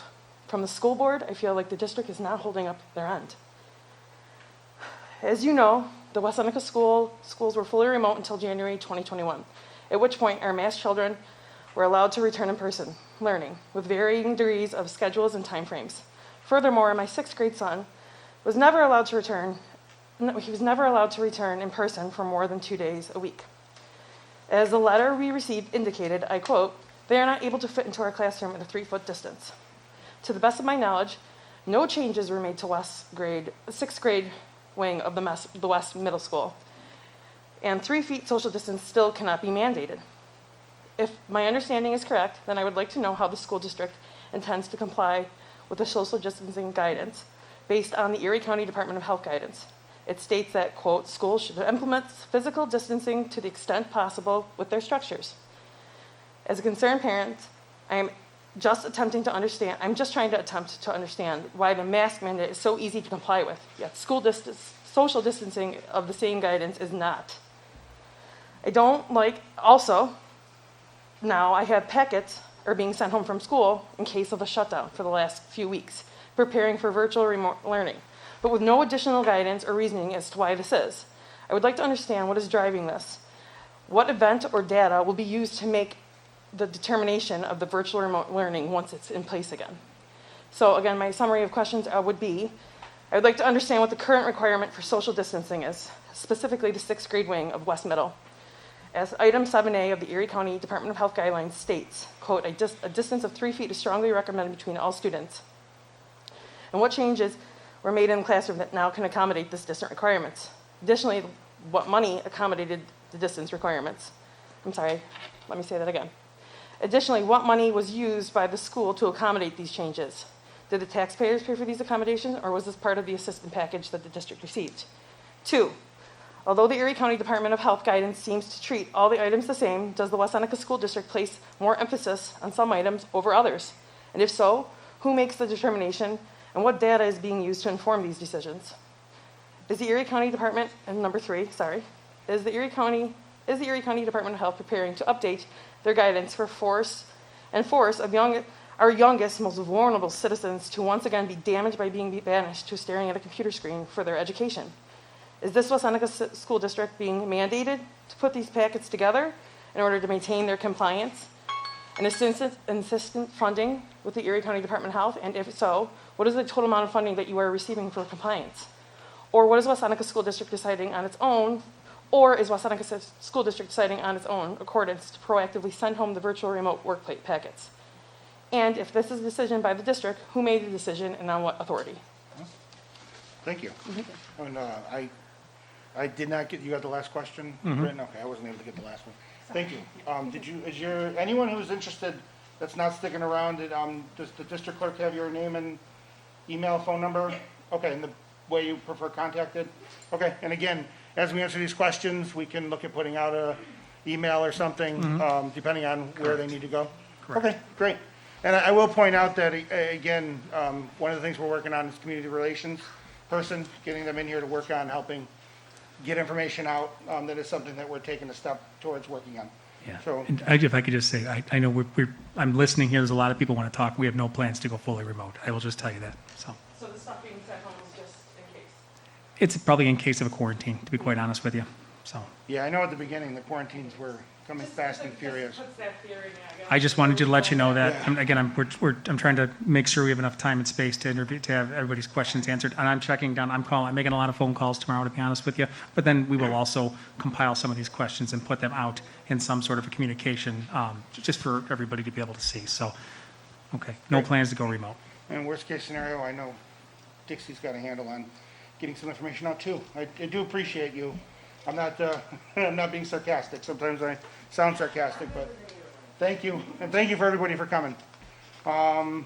Next, public comment went well, Board of Education discussion. I've got a few items. I'll start with anyone here who wants to have any kind of discussion on anything. Start with Jan. Not tonight. Not tonight? I'm good. Peter? Holly, anything? Yeah, I just want to ensure that our board puts together those meetings with our teachers. I also think that it might be important to have maybe Yeah. a topic. And if I'm that- not mistaken, it was teachers, faculty, it was like it's all staff from the building? Nicole, was that the way we did it? Like we just invited, are you thinking like a separate one? That's all it Sorry? was. It was just a meet and greet? Yeah. You're talking about the one where we go and visit, or are you talking about, No, like a not the meeting one where we specific? visit, just that we would be there to, Yeah, I definitely think we should make that Conversations. happen immediately. I would Any- like, oh, sorry. Oh, sorry. Anything else? She's good. Go ahead. We were talking about having a community forum. Yep, I got that on my list of, So this would be a great place for us to be able to answer questions. Should we have the correct answer? Sure. If not, just to have a discussion. yeah, I've got a couple of ideas there I was gonna throw out too. All right, well, I think sooner than later. Well, I'm gonna do it now, when we get around. I was we're going to thinking select a about- date? I'm sorry? We're going to select a date? Yeah. Okay. Yeah, well, I would like to select a couple. I know, and, I'll let, I've got that written as one of the Okay. topics I wanted to hit once we get around. Jody? I just want to apologize to everyone this evening. I was late, but I'm a mom before I'm a board member, so that was why I was late tonight. So my apologies for walking in late and interrupting the meeting. That's all I have. Oh, I'm good to go. Good to go? Okay. So, I'll go with a few things. Ed, can I just, one more thing, and I forgot, I'm sorry. When do we have a specific date where we're going to be moving the board meetings? You're talking about over at the district office? Yeah, new district Yeah, office. I did speak with Joe Farr about that last week. His B&G staff right now, unfortunately, are driving buses in a lot of cases. So, but I did tell him it has to be a top priority, so that's something he's going to be working on. I do not have a specific date. Okay. Yeah, I'll start with that first. So the room has a bunch of, have you been over there, to see it or no? No, I've just heard. Yeah, so the room's like full to the Yeah. max, and it's actually a little bigger than this room. It is. It is, so it's a little bigger than this room, which allows us to, to accommodate a few more people, which is great. But that was my one concern about making them work on the room, was I want to make sure we weren't, again, some of his people are literally driving buses. But other than that, I believe he's gonna focus on getting it. Yeah, I told cleaned him out. the dust has settled on the start of the school year, and we need to work on this. Literally, there's a path from one door to the other, and that's it. So, it's a lot of stuff for storage, am I, like, it's just gotta be moved? We pulled, a lot of the things are just furniture. We pulled out of classrooms to make more space in the classrooms Okay. in some spots, so. Great, yeah, so that is a priority. I'd hope that we could have it shooting, hopefully by the next meeting, but not like a guarantee or anything. Sooner than later. Yeah, I just need to circle back to Joe. Okay. So the first thing I want to talk about was like, as far as like I'm not really thinking like a forum. I was thinking kind of like a meet and greet. I was thinking about maybe picking a couple of dates, because not everyone can make the same one. And just, I know certain people want to have a certain topic, or maybe we have a couple of topics, but then we have a time at the end just for loose talk. I was kind of thinking about trying to pick a couple of dates for next week, and then pick a location and just kind of do it, see how it goes, and then make adjustments from there. Does anyone have any opinions on something like that? Wait, you're talking a forum in 1 week? Meet and greet, not a forum. A meet and greet at one of our elementaries? No. So I'm not referring to the meet and greet with the teachers, faculty, and staff. I'm talking about where we can just, so I'm just going to say this, and it's probably going to sound horrible, but I think this is a horrible place to kind of come and meet with board members and talk with them, because we're having the meeting and we've got the 3-minute rule. So I was kind of thinking, like, if I can personally go somewhere, whether it be cafeteria or the library or Spot Coffee, and just say, hey, I'm going to be here for a couple of hours. A couple of board members are going to join me, maybe an administrator or two. If you'd like to come, just talk. That's kind of what I've been fighting for something like this for years, and I know you guys also kind of like that idea. So it's kind of getting something out there. Again, a lot of people didn't, wanted to come tonight. A lot of people didn't sign up to come. There's people in the community that just say you're not accessible. So I thought it'd be a great way to just kind of put myself or put us out there. Again, I don't want to speak for other board members, but I think it's a great way for the community to catch up with us without having to go through hoops. So I was thinking about trying to get something going for next week. I don't know if you guys got thoughts on that. Anyone want to chime in or chime out, but like if I was picking something, I would say next Wednesday at 6 o'clock, I'm going to be at this location. Peter will be with me, Jan will be with me, Matt will be with me, or however. And then if someone else board member wanted to pick a different night, that works for you, that sort of thing. Because we're not all going to get on the same page at the same time with all the different stuff we have going on. So I'm throwing that out there. Anyone got any opinions? Anyone want to? Jody? Sure, I have an opinion. Call me chicken, call me scared, whatever you want to call me, but the state of the way that people act these days towards boards of education, there is no way I'm putting myself in that situation without the security of the school district being here out in public. So I will not be attending an event where parents, community members can put ourselves. Sure, and that's why I said location. You guys decide what location works best. I don't know how That doesn't work for me. If So it was in a school. unfortunately, call me. Fine. I'll talk to you on the phone, email me, but I'm not putting myself in that situation. Okay, great. Anyone else? Anyone against me doing it? Anyone against the board doing it? Anyone for it? Well, I just think, Ed, when you look at other districts who have held forums, they're more productive when they're organized and when people have enough time to put it on their calendar. Like you just saying, like next week, hey, let's show up. I can't do that. I would literally like to start doing this every week or every other week. Well, we can also plan a forum. That could be the third thing we talk about is planning a forum. Well, I think that was the goal of, what we had all discussed was to have a forum. Sure. That would be the third thing on the list. What I'm throwing out there is more of a meet and greet, time to talk with me instead of, again, having to come meet me in the hallway here. We It's- do it's give, something- at the meetings, we do give people a chance to, voice their concerns or opinions. I don't know what more people would voice at a different venue. I But think like they're I said, looking for- I would think yeah. a forum should be like an informative thing. We do a forum on maybe our reading program, if people have questions. Right. Or we do a forum on, academic services. How do you get your child involved, and how are you able to get academic services in a building, on something specific. Yes, I think that's more productive. For it. Yeah. Right. Yeah, I agree. And I'd like to try to hold a forum every month. I don't know what the feasibility of it is. Like, we held a couple a few years back, which were great. One was on security and one was on, I don't wanna Assessment say and Common Core, curriculum. but the No. assessment type thing. Can I say something? yeah, I think what I absolutely. was thinking of, it's more of a back and forth dialogue. Yeah. Yeah. Because they come, they speak, we don't respond. Right. During a forum, we could respond. Oh, we- 'Cause it's not a again, public if- meeting. If we hold a forum, we can do anything we want. So that would be the purpose, Diane, to your question, and I would be open to that, and I would be happy to do it. So set up a day, like Molly said, Do it next now. week is kind of crazy. Oh, no, I wouldn't want a forum that quick. Yeah, absolutely But not. like she said, have it organized, invite people to we could do it, why couldn't we do it at West Senior in the Aud? Do it at school, I'll gladly be there. Yeah, that's, Yeah, I Do it think at it's Spot important. Coffee. I think that's, and Jody makes a really good point. There's been, and luckily in West Seneca, everyone who has come to a board meeting has been cordial. respectful. Yeah. Very respectful. But there have been contentious board meetings throughout Erie County, and it's honestly kind of frightening to be in this position. We're volunteers, and we put ourselves out there. And we're very lucky, you know, that we have a respectful community, but in other districts, boards have actually had to get up and be escorted into a room because people were, you know, threatening violence. So I just like the idea. I think our community has always been able to have cordial conversations back and forth.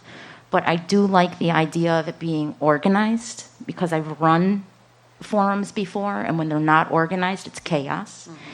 And I also think that it's really important to ask the community what topics they want to discuss before we put together these forums. Now, I want to get these dates on the calendar. It's important to me. And I think it's important to all of you, too. We've discussed this. But I do think that it would be in the best interest of everyone to ask our community what topics they feel they want to address, or have us address, or have that be the basis of the conversation for the night. Because I'll tell you this, I don't want to go to a forum as a parent and just hear people yelling and screaming. That's not productive. You had 5 presenters show up today. Start with those. You're going to have a forum, answer these. Answer what? You had 5 people show up today and ask questions. Oh, yeah. That's what we start there's with. overarching themes that I think are here. There are They're very overarching similar themes. There could even be questions. some other ones, too. These are the questions you're going to be posed, so. I'm great with it. I think we need to get the date picked, Okay, and then let's we do figure it. out how we're gonna reach out. I don't know if what method we use to reach out, to communicate what things do you want, whether we put out a survey, to say, hey, throw in a topic, or we just do an email and start making a list, or just say the first forum's gonna be on these types of issues. Yeah, I think that's incredibly important. I mean, you know, moms that come and they don't understand what the process is after their child's been quarantined, and they don't know if their child is going to be responsible for the work that they're actually behind in. Like, those are topics of conversation that are really important for our parents to be able to discuss and to let us know how they're feeling about that. So how far out would we? But can I also make a suggestion as far as like parents that arrived tonight, like the questions that were posed? It would be really nice if in a public way those questions were actually answered, and not just in like a private email, though I think that's, you know, absolutely appropriate and necessary, but just so that everyone who is watching this meeting at home can see the answers and see that the district has responded, that maybe we put that on our Board of Ed page, questions that were asked, answers. Yeah, like a frequently asked question. Well, no, just answers to the questions, yeah. And Yeah. like, you know, I think that would be really nice. Yeah, I don't know that we could ask Scott about that, getting a. No, it's easy enough. I mean, really, Easy enough yeah, to do. it's easy Can we enough do it to under do. the Board of Ed, under the meeting Wherever. spot? Yeah, you certainly could, I yeah. think that I'm would great with be, that. Yeah. I'm cool. In fact, and then we all know I'm, that the questions have been answered. yeah, You know? that's, again, you've got probably better, like, I've I got got 'em. all, but I'm missing like 2 or 3 of them. No, I've got So, it. okay. The meeting's recorded, you can just watch it over Yeah. again and hear the questions all over again. Yeah, well, I'll trust Matt. I don't really want to watch myself. I'm not- The Sometimes camera it's adds fun. 10 pounds. So I've got the calendar here. I mean, what month, what day is this? What- Is Can't today you, the can you 12th? find out if like West Senior is available first and Yeah, then we shoot us out some dates? You know what, this is something that I've wanted to get done for a long time. I think I mean, you know, if I walk out of here without Okay. picking the date, I mean, you guys, okay, You so do let me have put to it this file a way. permit to Do use you the want to look at a building. week, maybe? Do you want And- to look at a week? Yeah. And then Then we try can to find nail a it date down within from that there? week? Yeah, and I mean, we have to give parents enough time too. So what would you want? I would pick the week of, again, I don't remember what today is. Today the 12th? The 12th. Yeah. So I'd pick the week of the 25th is what I would pick. Like, I would not, like, next week I would be, like, I'm booked. I'm already Yeah. scheduled, for the majority of stuff. So this is for a Do forum? you feel, yeah, this would be for the forum, yeah, and I believe the forum, what we would call it, would be on current events type, Okay. the stuff that, you know, the, I don't want Like- to call it a COVID forum, but, Like topics that have come up at board meetings? yes. Yeah, that would Okay. be- And again, if there's some other prevailing thing, there's no laws that say we can't add a third topic. Yeah, we could look into would that be enough, you think, for? I'm just I do. looking what's on the calendar. So you've got West Senior Fall Concert on Wednesday, you've got the East Senior Fall Concert on Thursday. Tuesday. Tuesday potentially. I don't see anything on Tuesday. And we just have to make sure that the people that have the most accurate information are at the meeting, you know, from. Yeah, but Diane, the even board. even if we can't give that information right then and there, that person is heard and we relay it. I mean, I think our board does a very good job of making sure that we go to the source who can answer the Right, question. right. So I don't think that's going to be an issue. Yeah.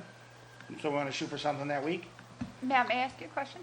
We have a Department of Health representative for the district. Is that someone we could invite to this meeting? Because I feel like a lot of the questions pertaining to quarantine and things like that are not of our decision, of our making. And I think someone, no offense, but in a quarantine authority making decision, we don't make those decisions. Yeah. Districts don't make those decisions. We're I mean, mandated by there's one Department of Health. representative for all of Erie County, is one person that we Got work it. with. So, I mean, we certainly extend the invitation, I just don't know how Or readily. even by video, if Yeah. they could. We could certainly extend the invitation and ask them, Okay. so. Cool. Okay, we'll work on a forum for that one, and then maybe we'll try to do, like, let's get this one booked, and then right away Okay, so we'll- which date did we decide? Tuesday? Well, I think we're gonna look at the week of the 25th. The week of- Tuesday might be an option. Okay. I think I that's think- the only option, is Tuesday. You have Monday probably too. Yeah, Monday. We've got something else booked in our calendar for Monday. Monday night. So then, meanwhile, before we book our next forum, maybe we can put out a survey to parents about things they'd like addressed or a topic that they, I think it's important that we address the numbers. Sure. Sounds good to me. Does anyone want to take lead on coordinating the event besides myself? Anyone want to work with me on that? Or want me to do I'll help you. I mean, we can discuss, yeah, Perfect. like the format and such. Yeah. Yeah, Okay. absolutely. Yeah, obviously I'll be involved in that as well. Excellent. Yeah, I like that. Okay, well, it takes care of number 2. So back to number 1. Does anyone have an issue if I do something like that, where I'm just going to be out in public, or again, somewhere safe, if another board member wants to do it, look into a cafeteria or something? Does anyone have any issues with that? Not at all. Okay. And again, if anyone else is interested in the idea or see how it works, you can come hang out with me or sit behind me. Again, no reason why we can't pick a spot in a school if you're worried about security or something. So if anyone else is interested, reach out to me and we'll do something like that. Again, I was thinking like next Wednesday, just being somewhere for a couple hours. Again, I love talking. I love being on social media. I love phone calls, but sometimes just having a cup of coffee with someone. And even Gwen, going back to when Gwen was on the board, she was pushing for, and Kate, and I mean, Ed, can I just throw out the suggestion, the following week, so like 6 days later, you're talking about having a forum too. Do you really want to do, both things back to back like that, or, again, if the entire board tells me not to do it, No, I I don't won't think do it's- it. But I'm gonna do something just to try, because I'm getting a lot of phone calls and I'm Yeah. getting a lot of, I wanna come to the board meeting, but I don't necessarily, I wanna talk to, so I'll respect the board very much. But I'm just saying I might be accessible publicly as opposed to having to call me while I'm at work. Because I feel like I'm not giving everyone and most of the phone calls I've taken have literally not been questions. They've been, this is how I'm feeling, can you relay this message? Yeah, sure, I can listen. And it's just, sometimes I feel like I'm not giving people my fair amount of time that, to earn my paycheck. So a big again, I'll paycheck. work on it, I'll throw out there what my thoughts are. But if anyone else is interested, reach out to me and we'll do it like that. And I totally get it. Spot coffee might not be the best option, it might be a cafeteria or something. So, That would but be my advice. I promise I will never put Clear it with anyone your wife. in any danger, and I will try not to give my Good address call. out a lot. Let's see. But we also talked about a meet and greet with teachers at individual buildings. Yes, So- Nicole's gonna work on setting that up. Okay. Again, Typically, we're done in the morning. I know there's some board members who necessarily can't make a morning one, so we'll. Yeah. Nicole, what would be the best discussion to have with that? Just kind of get an email chain going about availability? Yes. Okay, and I know we've got that thing I make where we can fill out our availability, so if anyone wants to update that, maybe through October. When does our last elementary school day end, Mr. Bystrack? Do you Yeah, know? it's good. You're pushing like 3:45, close to 4 o'clock in some cases. I Okay. was going to say for some of the secondary buildings, I think we did afternoons in the past just because they start so early. Okay, Like West Senior yeah. teachers are starting at 7:15. And you Senior kids are at 7:20. Just otherwise you're getting there at 6:30 in the morning. That's kind of challenging, is what I've heard in the past. So I think for some of the secondary buildings they did afternoons, but like West Elementary starts a little bit later. You're fourth tier, so you could do a morning potentially. So And we can, again, throw out there. If we can, yeah, you, know, a little mix and hey, match. This one's Yep. in the afternoon. Hey, this one's in the Yep. morning, yeah. Yeah, and I mean, Some again, of us maybe gotta every, bi-weekly, do one early and one late. Again, if someone doesn't want to come to both, they don't have to. But yeah, I remember the last time, there was it was choppy getting to a couple of them, so. Okay, cool. I know I also just want to throw out there District Parent Council. Is Sarah here? Sarah, when's District Parent Council meeting next?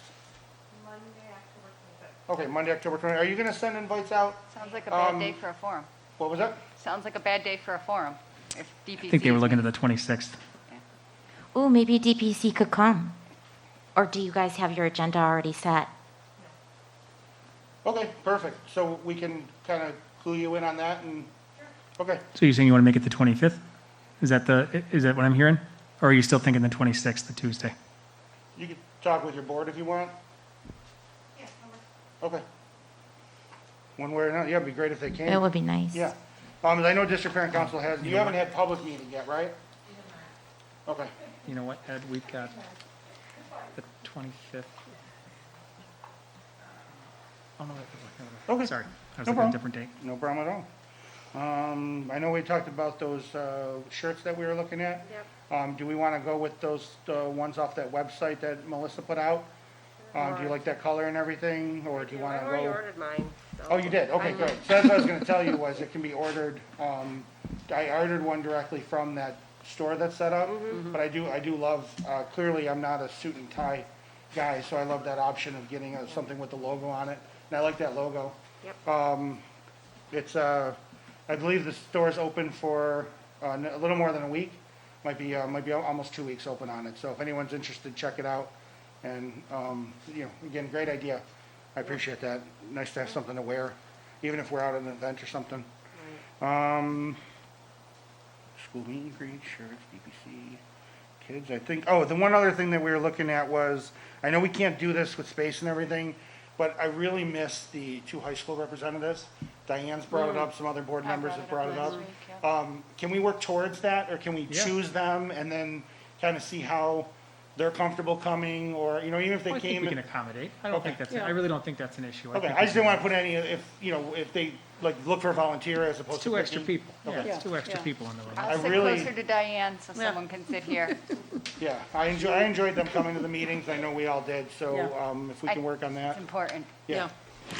Also, okay, so, like for tonight's meeting, for example, did we have to turn anyone away? No, we did not. Okay, see, I think that's really important for the public to understand.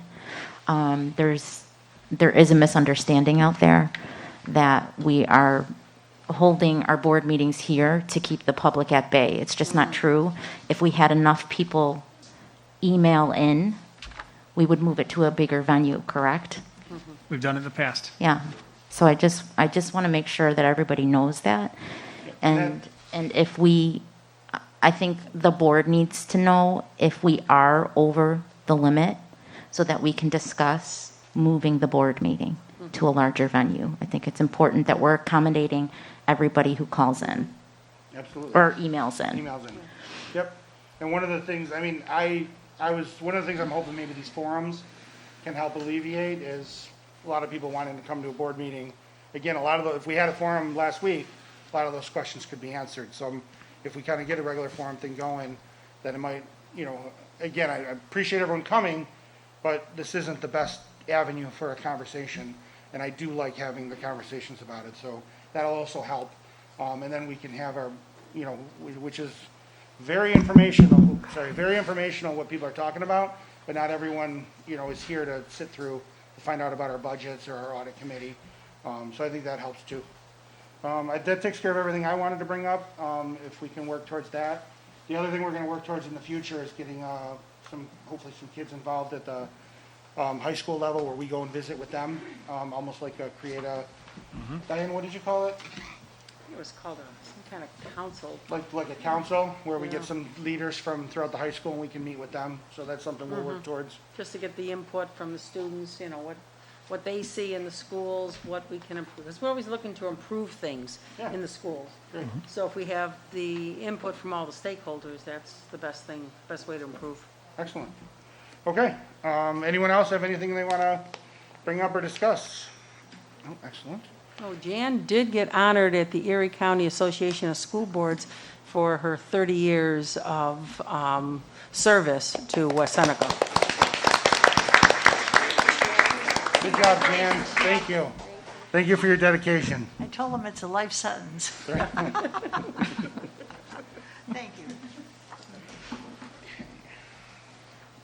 So do I read this and then do the motion, or? You have a motion to go into executive. Okay, I'd like to have a motion to go into executive for the purpose of medical, financial, credit, or employment history of a particular person or corporation, or matters leading to the appointment, employment, promotion, demotion, discipline, suspension, dismissal, or removal of a particular person or corporation. I'll motion. Jody, may I have a second? I'll second. We'll go with Pete on that. All in favor? Aye. Anyone opposed? No? Okay, and we will not be conducting any other public business when we come back. And again, thank you everyone for coming. And motion adjourned, meeting adjourned. Well, it's not really adjourned. No. It's still, yeah, no, we're not adjourned. Not adjourned. I'll motion to adjourn. Sorry.